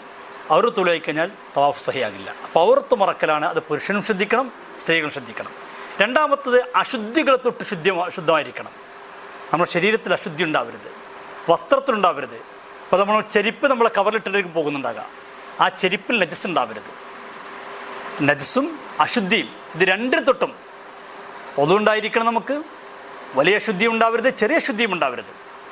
അപ്പോൾ നമ്മൾ റൂമിൽ നിന്ന് ഒതുണ്ടാക്കിയിട്ടാണ് പോകുക. അതൊക്കെ നമ്മൾ അവിടെ നിന്ന് പറയും. റൂമിൽ നിന്ന് എല്ലാവരും ഒതുണ്ടാക്കിയിട്ട് ഇറങ്ങാൻ പറയുമ്പോൾ ഒതുണ്ടാക്കി പറയണം. അല്ലാതെ ഹറമിൽ പോയിട്ട് ഒതുണ്ടാക്കാൻ നിന്നാൽ ബുദ്ധിമുട്ടാകും. നമുക്ക് നമ്മുടെ പള്ളിയിലൊക്കെ ഉള്ളവർക്ക് ഹൗലൊന്നും അവിടെ കാണില്ല. കുറച്ചപ്പുറത്ത് പൈപ്പുകളൊക്കെ ഉണ്ടാകും. പക്ഷെ അവിടേക്ക് നമ്മൾ പോകുമ്പോൾ, ഒരാൾ പോകുമ്പോൾ മറ്റുള്ള വഴി തെറ്റിപ്പോകും. അപ്പോൾ റൂമിൽ നമ്മൾ ഒതുണ്ടാക്കിയിട്ടാണ് വരിക. അപ്പോൾ അശുദ്ധിയിൽ നിന്നും ശുദ്ധിയായിരിക്കുകയും നജസ്സുകളെ തൊട്ട് ശരീരം, വസ്ത്രം, സ്ഥലം ഇതൊക്കെ ശുദ്ധിയായിരിക്കണം. അവിടെ എവിടെയും നമ്മൾ നടക്കുന്ന വഴിയിലോ ഒന്നും തന്നെ ഒരു നജസ്സുകളൊന്നും ഉണ്ടാവരുത്. ഇതൊക്കെ ശ്രദ്ധിച്ചുകൊണ്ടായിരിക്കണം നമ്മൾ തവാഫിന് തുടങ്ങേണ്ടത്. ഈ കാര്യം വളരെ ശ്രദ്ധിക്കേണ്ട കാര്യങ്ങളാണ്. ഔറത്തിൻ്റെ കാര്യത്തിലൊക്കെ സ്ത്രീകൾ പലപ്പോഴും ഇവിടെ പലരും കാണാം മുടിയൊക്കെ ഒളിവാക്കിയിട്ടുണ്ടാവും. അതിലേക്കൊന്നും നമ്മൾ പോകണ്ട. ആരോ എന്തോ ചെയ്തോട്ടെ, നമ്മളവരെ കുറ്റപ്പെടുത്താനും വേണ്ട, ആക്ഷേപിക്കാനും വേണ്ട. പക്ഷെ നമ്മുടേത് നമ്മൾ ക്ലിയർ ആയിരിക്കണം. രണ്ടാമത്തേത്, യകൂന തവാഫ് ഫിൽ മസ്ജിദി, തവാഫ് പള്ളിയിൽ തന്നെ ആയിരിക്കണം. പള്ളിയുടെ പുറത്തൊരാൾ തവാഫ് ചെയ്താൽ അതുകൊണ്ടൊരു കാര്യം ഉണ്ടാവില്ല. മൂന്നാമത്തേത്, തവാഫ് 7 ചുറ്റലുകൾ പൂർത്തിയായിരിക്കണം. അപ്പോൾ ഒരാൾക്ക് 3 ചുറ്റൽ ചുറ്റി, ഇങ്ങനെ ഒന്ന് ചുറ്റിക്കഴിഞ്ഞാൽ, ഹജറുൽ അസ്വദിൻ്റെ ഇവിടെ നമ്മൾ തുടങ്ങാം, ഇവിടുന്ന് തുടങ്ങി ഇവിടം വരെ എത്തി, ഇവിടെ എത്തിക്കഴിഞ്ഞാൽ ഒരു തവാഫ് എന്നല്ല പറയാം, ഒരു ചുറ്റൽ, ഒരു തൗഫത്ത് എന്നാണ് പറയാം. ഒരു ചുറ്റലായി. അപ്പോഴാണ് എനിക്ക് പെട്ടെന്ന് ഒതു മുറിഞ്ഞു പോയി. എന്ത് ചെയ്യും? ഒരു കുഴപ്പമില്ല, അവന് പോയിട്ട് ഒന്നുണ്ടാക്കി തിരിച്ചു വരണം, ബാക്കി പൂർത്തിയാക്കാം. പ്രത്യേകം ശ്രദ്ധിക്കണം. അപ്പോൾ 7 ചുറ്റാണ് ഉണ്ടാവേണ്ടത്. അപ്പോൾ 7 ചുറ്റാണോ 8 സംശയം, 7 6 സംശയം എന്ന് എന്താ ചെയ്യുക? അപ്പോൾ അവൻ 6 ഉറപ്പ് വരുത്തി ഒന്നുകൂടി ചുറ്റുക. ഒന്ന് കൂടിച്ചിട്ട് കുഴപ്പമില്ല, കുറയാൻ പാടില്ല. 7 പ്രാവശ്യം ചുറ്റുമ്പോഴാണ് ഒരു തവാഫായി മാറുക. ആ കാര്യം നമ്മൾ ശ്രദ്ധിക്കേണ്ടതുണ്ട്, അത് ശ്രദ്ധിക്കുക. അടുത്തത് തർത്തീബ് വിഷയത്തിൽ പ്രത്യേകം ശ്രദ്ധിക്കേണ്ടതുണ്ട്. ഈ പറഞ്ഞതുപോലെ ക്രമം പാലിച്ചുകൊണ്ടായിരിക്കണം നമ്മൾ തവാഫ് ചെയ്യേണ്ടത്. ഇൻഷാ അല്ലാഹ് ഇനി തവാഫിൻ്റെ രൂപങ്ങൾ പറയാം, അതിൽ പ്രത്യേകം ശ്രദ്ധിക്കേണ്ട കാര്യങ്ങളൊക്കെ പറയാം. പിന്നെ അടുത്തൊന്ന് ശ്രദ്ധിക്കേണ്ടത് അയ്യക്കൂന ഫീ തവാഫിഹി ഖാരിജൻ ബി ജമീഇ ബദനിഹി അൻ ജമീഇൽ ബൈത്ത്. അവൻ്റെ ഇടത് ഭാഗത്തായി അയ്യക്കൂന ഫീ തവാഫിഹി ഖാരിജൻ ബി ജമീഇ ബദനിഹി അൻ ജമീഇൽ ബൈത്ത്. അവൻ്റെ ശരീരം പൂർണ്ണമായി കഅബാലയത്തെ തൊട്ട് പുറത്തായിരിക്കണം. ഞാൻ നേരത്തെ പറഞ്ഞു, ഹിജറുൽ ഇസ്മായിലിന് മേൽ കൈവച്ചുകൊണ്ട് തവാഫ് ചെയ്യാൻ പാടില്ല. കഅബൻ്റെ ഷാദിർവാനിലോ മറ്റോ കൈവച്ചുകൊണ്ട് തവാഫ് ചെയ്യാൻ പാടില്ല. അതിൻ്റെ പുറത്തായിരിക്കണം ചെയ്യേണ്ടത്. ഒരാൾ അങ്ങനെ ചെയ്താൽ ലം യസിഹ തവാഫുഹു, അവൻ്റെ തവാഫ് സഹിയാവില്ലെന്ന് ഇമാമിങ്ങൾ എഴുതി വെച്ചിട്ടുണ്ട്. ആ കാര്യങ്ങൾ പ്രത്യേകമായിട്ട് നമ്മൾ ശ്രദ്ധിക്കുക. ഇനി ഇൻഷാ അല്ലാഹ് തവാഫ് ചെയ്യേണ്ട രൂപം നമുക്കൊന്ന് കാണിക്കുകയും ചെയ്യാം. പിന്നെ തവാഫ്, നമ്മൾ ചെയ്യുന്ന തവാഫ് ഫസ്റ്റ് ചെല്ലുമ്പോൾ ഉംറയുടെ തവാഫാണ്. അതിൽ നിയ്യത്ത് നിർബന്ധമില്ല. എന്നാൽ നമ്മൾ ഉംറയുടെ ഭാഗമല്ലാതെ ചെയ്യുന്ന തവാഫുണ്ട്, സുന്നത്തായ തവാഫ്. ഇൻഷാ അല്ലാഹ് നമുക്ക് അവിടെ വെച്ചുകൊണ്ട് പറയാം. അതിൽ നിയ്യത്ത് നിർബന്ധമാണ്, നമുക്ക് പിന്നെ പഠിക്കാം. അപ്പോൾ ഉംറയുടെ ഭാഗമായിട്ടുള്ള തവാഫ്, ആ തവാഫിൽ നമുക്ക് നിയ്യത്ത് നിർബന്ധമില്ല. അപ്പോൾ നിയ്യത്ത് വെക്കേണ്ടതില്ല. നിയ്യത്ത് നമ്മൾ ചൊല്ലിത്തരും, വെക്കൽ സുന്നത്താണ്, നിർബന്ധമില്ല. വെച്ചില്ല എന്നതുകൊണ്ട് തവാഫിനെ ബാധിക്കുകയില്ല. ഇനി അടുത്തത് തവാഫിൻ്റെ സുന്നത്തുകൾ, അതുകൂടി പറഞ്ഞ് തവാഫ് ചെയ്യേണ്ട രൂപം പറയാം. ഒന്ന് യത്തൂഫ മാഷിയൻ, നടന്നുകൊണ്ട് തവാഫ് ചെയ്യാം. ഇനി ഒരാൾക്ക് നടക്കാൻ കഴിയാത്ത ആളുണ്ടെങ്കിൽ അവിടെ വീൽ ചെയറൊക്കെ ഉണ്ടാകും, അതിലൊക്കെ ഉപയോഗപ്പെടുത്തുന്ന കുഴപ്പമില്ല. കഴിയുന്ന ആളുകളൊക്കെ നടന്നുകൊണ്ട് തവാഫ് ചെയ്യാം. രണ്ടാമത്തത് ഇൽത്തിബാ സുന്നത്താണ്. ഇൽത്തിബാ എന്ന് പറഞ്ഞാൽ നമ്മളിങ്ങനെ ഒരു മുണ്ട് പുതച്ചിട്ടുണ്ടാവെന്ന് പറഞ്ഞു. ഷർട്ടൊന്നും ഉണ്ടാവില്ല കേട്ടോ, ഇപ്പം നമ്മൾ കാണിക്കുന്ന മാത്രം. അപ്പോൾ ഇങ്ങനെ മുണ്ട് പുതച്ചിട്ടുണ്ടാവും. ആ പുതച്ച മുണ്ടെടുത്തിട്ട് എന്താ വലത്തെ കയ്യിൻ്റെ, ആണുങ്ങൾക്ക് മാത്രമാണ്, പെണ്ണുങ്ങൾക്കതില്ലല്ലോ, മുണ്ടില്ലല്ലോ. ആണുങ്ങളെ വലത്തെ കൈയിൻ്റെ അടിയിലൂടെ ഈ മുണ്ട് കൊണ്ടുവന്ന് ഇടത്തെ കൈയിൻ്റെ മുകളിൽ ഇടുക. ഇതിനാണ് ഇൽത്തിബാ എന്ന് പറയുന്നത്. ഈ രൂപം നിങ്ങളിപ്പോൾ സ്ക്രീനിൽ കാണുന്ന ഈ രൂപത്തിലാണ് പുരുഷന്മാർ തവാഫ് ചെയ്യേണ്ടത്. അപ്പോൾ ഇൻഷാ അല്ലാഹ് അതാണ് രണ്ടാമത്തെ സുന്നത്ത് എന്ന് പറയുന്നത്. മൂന്നാമത്തേത് റംല് നടത്തം എന്ന് പറഞ്ഞാൽ നടത്തത്തിലൊന്ന് വേഗത കൂട്ടുക. അത് നമ്മുടെ സാഹചര്യം പോലെ പറ്റുള്ളൂ. അത് നമുക്ക് ചിലപ്പോൾ നടന്നോളുന്നുണ്ടാവില്ല. അതൊക്കെ ചിലപ്പോൾ നല്ല തിരക്കാണെങ്കിൽ നമുക്കങ്ങനെ റംല് നടത്തുന്നവിടെ നടന്നോളുന്നുണ്ടാവില്ല. അത് സുന്നത്താണ്, നമ്മൾ മനസ്സിലാക്കി വെക്കുക. അപ്പോൾ ഈ കാര്യങ്ങളൊക്കെയാണ് ശ്രദ്ധിക്കേണ്ടത്. പിന്നെ അജല്ലസും മുത്തൽ സുന്നത്താണ്, പക്ഷെ അതൊന്നും പ്രായോഗികമായിക്കൊള്ളുന്നില്ല. മുത്താൻ പോയിട്ട് പിന്നെ അടുത്തേക്ക് വരെ ചിലപ്പോൾ പോകാൻ പറ്റിക്കൊള്ളുന്നുണ്ടാവില്ല. എങ്കിലും മസാല നമ്മൾ മനസ്സിലാക്കിയെന്ന് മാത്രം പറയാൻ വേണ്ടി പറഞ്ഞെന്നുള്ളൂ. അപ്പോൾ ഇൻഷാ അല്ലാഹ് ഇനി നമുക്ക് തവാഫ്. പിന്നെ ഉംറയിലെ തവാഫിൽ നിർബന്ധമായി ചൊല്ലുള്ള ഒരു കാര്യമില്ല. ചൊല്ലൽ സുന്നത്താണ് മാത്രം. ദിക്റുകൾ സുന്നത്താണ്. അത് നമുക്കറിയണ ദിക്റുകൾ ചൊല്ലിയാൽ മതി. ഇൻഷാ അല്ലാഹ് അവിടെ നമ്മൾ കുറേ ദിക്റുകൾ ചൊല്ലിത്തരും. നിങ്ങൾക്ക് അറിയുന്നതൊക്കെ ചെല്ലുക. ഇനി ഒന്നുമില്ലെങ്കിൽ കാന അക്സർ ദുആഇ നബി സല്ലല്ലാഹു അലൈഹി വസല്ലം അല്ലാഹുമ്മ അത്തിനാ ഫിദ്ദുനിയ ഹസനത്തൻ ഫിൽ ആഖിറതി ഹസനത്തൻ വഖിനാ അദാബന്നാർ. ഇതായിരുന്നു നബി തങ്ങൾ എപ്പോഴും ചൊല്ലിയിരുന്നത്. ആ ദിക്ർ ഇങ്ങനെ ചൊല്ലിയാൽ മതി. റബ്ബനാ ആതിനാ ഫിദ്ദുനിയ ഹസന വഫിൽ ആഖിറതി ഹസനത്തൻ വഖിനാ അദാബന്നാർ. അപ്പോൾ ഇൻഷാ അല്ലാഹ് ഇനി നമുക്ക് തവാഫ് ഒന്ന് കാണിക്കാം. തുടങ്ങുന്നത് ഈ അജറുൽ അസ്വദിൻ്റെ മൂലയിൽ വെച്ചുകൊണ്ടായിരിക്കണം. അത് പ്രത്യേകം ശ്രദ്ധിക്കണം. ഈ ഭാഗം ഇതെങ്ങനെയാണ് വരുന്നതെങ്കിൽ അതിൻ്റെ അപ്പുറത്തേക്ക് നമ്മൾ കിടക്കാൻ പാടില്ല. അപ്പോൾ ഇവിടെ നമ്മൾ റൈറ്റ് സൈഡിലേക്ക് നോക്കിക്കഴിഞ്ഞാൽ ഒരു ഗ്രീൻ ലൈറ്റ് നമുക്ക് കാണാൻ കഴിയും, ഒരു പച്ച ലൈറ്റ് നമുക്ക് കാണാൻ കഴിയും. അതിൻ്റെ നേരെ നിന്ന് അതിൻ്റെ അപ്പുറത്തേക്ക് കിടക്കരുത്. നിന്നിട്ട് അജറുൽ അസ്വദിൻ്റെ ഭാഗത്തേക്ക് തിരിഞ്ഞ് നിന്നിട്ട് നിയ്യത്ത് വെച്ചതിന് ശേഷം, നിയ്യത്ത് ഞാൻ പറഞ്ഞ നിർബന്ധമില്ല എങ്കിലും നമ്മൾ നിയ്യത്ത് വെക്കും, സുന്നത്താണ്. ഇങ്ങനെ കൈ പിടിച്ച് ബിസ്മില്ലാഹി അല്ലാഹു അക്ബർ അല്ലാഹു അക്ബർ അല്ലാഹു അക്ബർ ഇത് പറഞ്ഞ് നമ്മൾ ചുറ്റാൻ തുടങ്ങാൻ പോകും. പിന്നെ ഓരോ ദിക്റുകളുണ്ട് നമ്മൾ ചൊല്ലിട്ട്. അപ്പോൾ ഇങ്ങനെ നമ്മൾ ചുറ്റുമ്പോൾ ശ്രദ്ധിക്കേണ്ടത്, ഇങ്ങനെ നമ്മൾ പോയി തിരിച്ച് ഇവിടെ എത്തുമ്പോൾ ഒരു ചുറ്റലായി, ഒരു തവാഫാവില്ല, ഒരു ചുറ്റൽ. അത് ഇവിടെ ഇങ്ങനെ കാണുമ്പോൾ വളരെ അടുത്താണ്. ഈ ആളുകൾ ഇങ്ങനെ തിരക്കുള്ള അനുസരിച്ച് നമ്മൾ ഇങ്ങനെ ആവും. കുറച്ചുകൂടി തിരക്കുമ്പോൾ അത്രയും കൂടി പോകും. കൂടിക്കൂടി ഇങ്ങനെ വലിയ വട്ടമായി തീരും. അപ്പോൾ നമ്മൾ അങ്ങനെ പോയി ചുറ്റി വരിക. അപ്പോഴാണ് ഞാൻ പറഞ്ഞത്, പോകുമ്പോൾ ഈ ഇടവഴിയിൽ നിന്ന് കയറരുത്, ജെറുസലേമിനോടിൽ നിന്ന് കയറരുത്. ഇവിടെ കഅബയുടെ ഇവിടെ ഷാദിർവാന്നുണ്ട്, അവിടെ നിന്ന് തൊട്ടു പോകരുത്. നമ്മളതിൻ്റെ അടുക്കില്ല, സ്വാഭാവികമായിട്ട് നമ്മൾ അടുക്കാൻ വിട്ടിരിക്കും പോവുക. പിന്നെ നിങ്ങൾക്ക് അവിടെ വെച്ചുകൊണ്ട് ഞാൻ ഓരോന്നും തൊട്ട് ചൂണ്ടിക്കാണിച്ച് പിന്നീട് തവാഫുകൾ ഒരു ഉംറ കഴിഞ്ഞതിന് ശേഷം പിന്നെ തിരക്കില്ല സമയത്ത് ഓരോ തൊട്ട് കാണിച്ച് നമുക്ക് മനസ്സിലാക്കാം.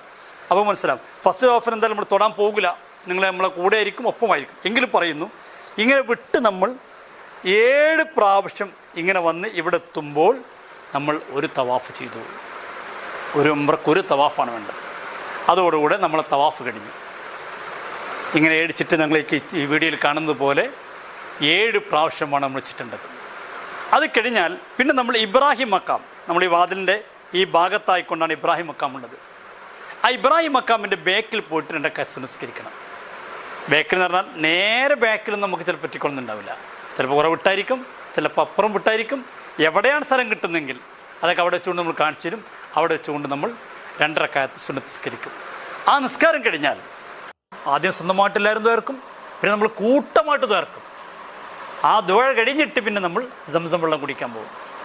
സംസം വെള്ളം ലോകത്ത് ഏറ്റവും സ്ഥാനമുള്ള വെള്ളം എന്ന് പറയുന്നത് മുത്തുനബിയുടെ കൈവിരലുകൾക്കിടയിലൂടെ വന്ന വെള്ളമാണ്. അത് കഴിഞ്ഞാൽ 2ാമത്തെ സ്ഥാനം ഇന്ന് ലോകത്തിൽ ലഭ്യമാകുന്ന വെള്ളങ്ങളെ കൂട്ടത്തിൽ ഏറ്റവും സ്ഥാനമുള്ള വെള്ളം സംസമാണ്. സംസം വെള്ളമാണ്. അത് അൽഹംദുലില്ലാഹ് നമ്മൾ എത്ര വേണേലും കുടിക്കാം. ഇവിടെയൊക്കെ നമുക്ക് ആരെങ്കിലും ഒരു കുപ്പി അല്ലെങ്കിൽ അരക്കുപ്പി ചെറിയൊരു ക്ലാസ്സിലൊക്കെ സംസം വെള്ളം തരുള്ളൂ.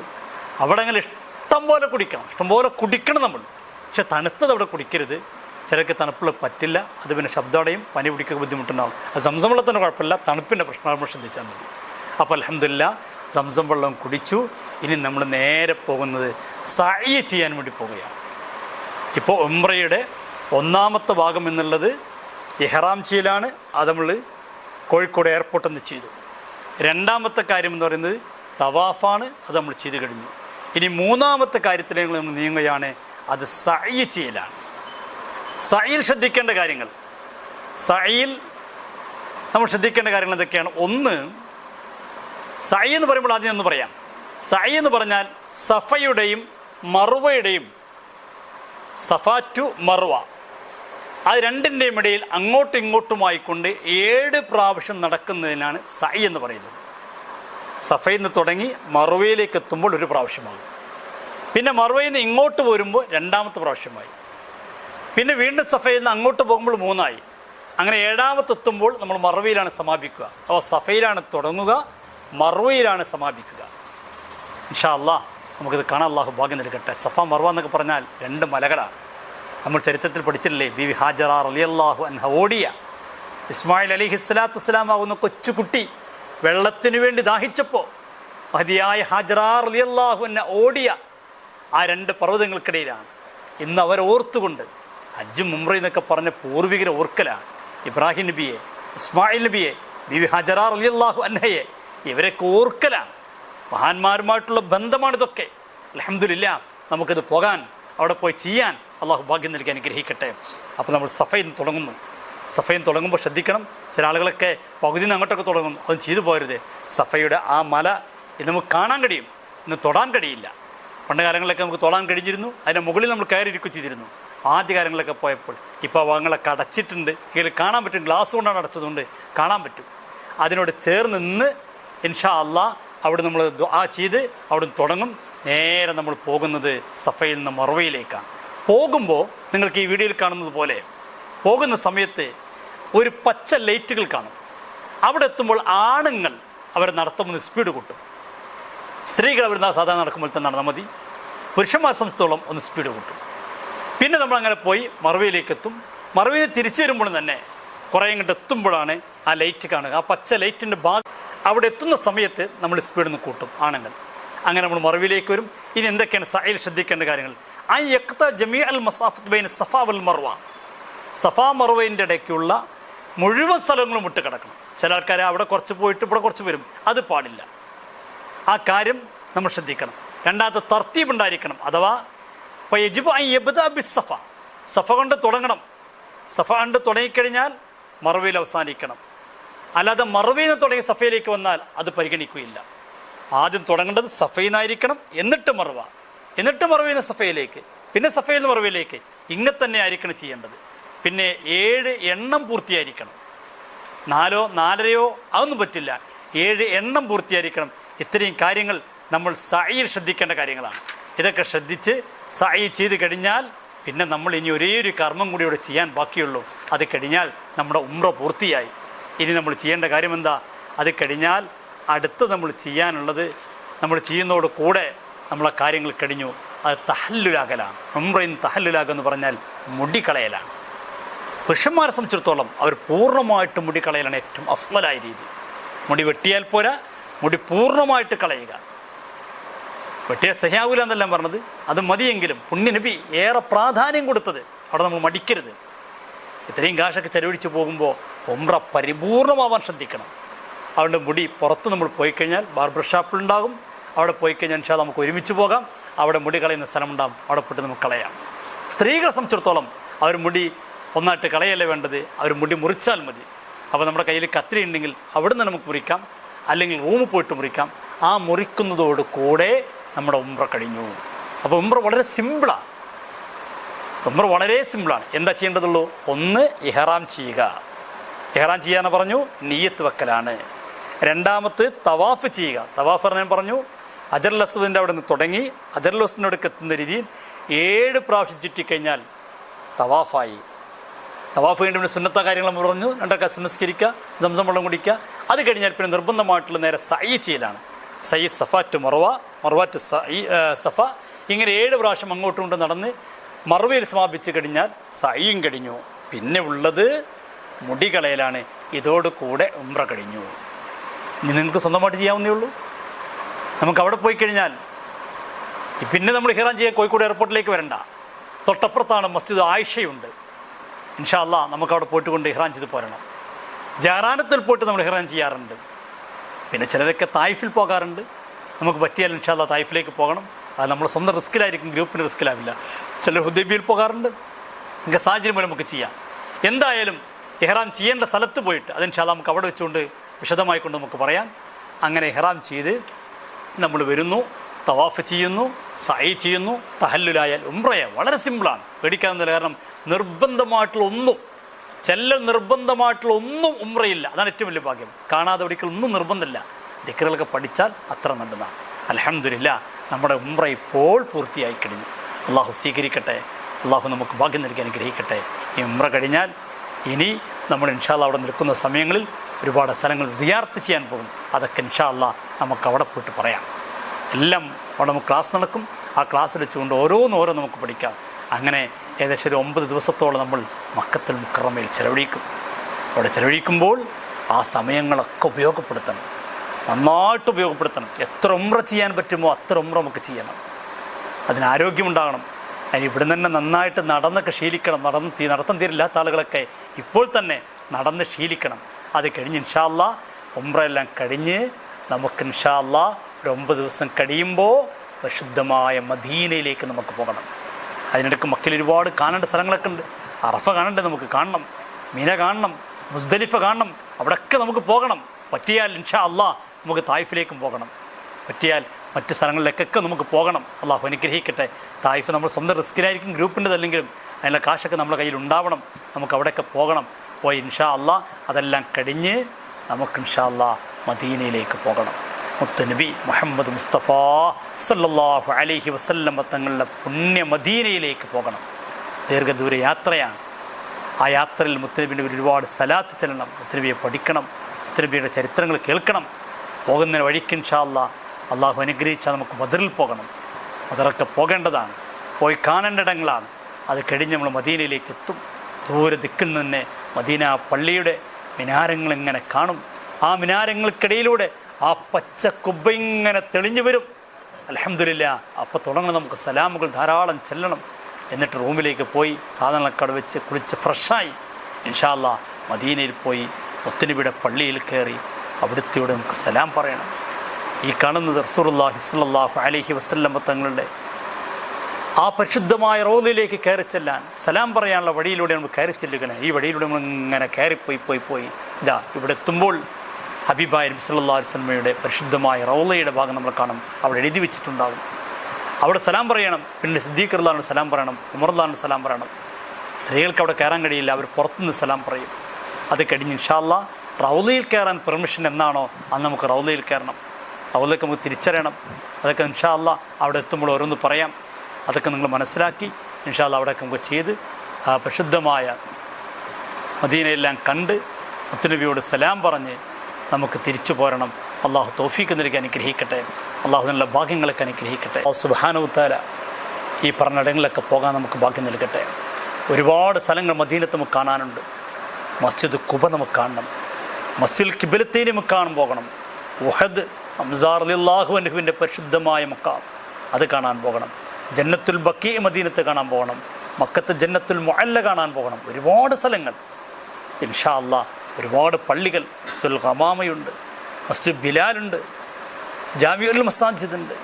ഒരുപാട് കാണേണ്ടതുണ്ട്. അവിടങ്ങളിലൊക്കെ നമുക്ക് പോകണം. അള്ളാഹുവെ ഞങ്ങൾക്ക് നീ തൗഫീഖ് നൽകണേ റഹ്മാനെ. അവിടങ്ങളൊക്കെ പോയി കർമ്മങ്ങളൊക്കെ ചെയ്യാനുള്ള ഭാഗ്യം നൽകി അനുഗ്രഹിക്കണേ റഹ്മാനെ. ഇൻഷാ അല്ലാഹ് അതിനെക്കുറിച്ചുള്ള ചരിത്രങ്ങളൊക്കെ അവിടങ്ങളിൽ എത്തുമ്പോൾ നമുക്ക് പറയാം. എല്ലാം ഇപ്പോൾ കേട്ട് നമ്മൾ മറക്കുന്നതിനേക്കാൾ നല്ലത് അതാത് സ്ഥലങ്ങളിലെത്തുമ്പോൾ നമുക്കവിടെ പോയിട്ട് ആ കാര്യങ്ങളൊക്കെ പറയാം. അള്ളാഹു അനുഗ്രഹിക്കട്ടെ. അള്ളാഹു ഈ പുണ്യയിടങ്ങളിലൊക്കെ പോകാനും പരിശുദ്ധമായ ഉംറയും സിയാറയും ചെയ്യാൻ ഞങ്ങൾക്ക് നീ ഭാഗ്യം നൽകി അനുഗ്രഹിക്കണേ റഹ്മാനെ. ഞങ്ങളെ യാത്ര നിൻ്റെ പൊരുത്തത്തിലാക്കണേ റബ്ബേ, നിൻ്റെ തൃപ്തിയിലാക്കണേ റഹ്മാനെ. ഇതുകൊണ്ട് ഇനിയുള്ള ദിവസങ്ങളൊക്കെ എല്ലാവരും നന്നായി ദുആ ചെയ്യുക. അള്ളാഹുവിനോട് നന്നായി പ്രാർത്ഥിച്ചുകൊണ്ടിരിക്കുക. എത്ര ദുആ ചെയ്യാൻ പറ്റുമോ അത്ര ദുആ ചെയ്യുക. കാരണം കാശ് ഉണ്ടായതുകൊണ്ട് അവിടെ എത്തിക്കൊള്ളുന്നില്ല, ഫ്ലൈറ്റ് ഉണ്ടായതുകൊണ്ട് എത്തിക്കൊള്ളുന്നില്ല. അള്ളാഹുവിൻ്റെ തീരുമാനം ഉണ്ടാകണം. അതിനുവേണ്ടി എല്ലാവരും മനം ഒരുക്കി പ്രാർത്ഥിക്കുക. ഇൻഷാ അല്ലാഹ് അള്ളാഹു അനുഗ്രഹിക്കട്ടെ. അള്ളാഹു തൗഫീഖ് നൽകട്ടെ. അസ്സലാമു അലൈക്കും വറഹ്മത്തുള്ളാഹി തആല വബറകാതുഹു.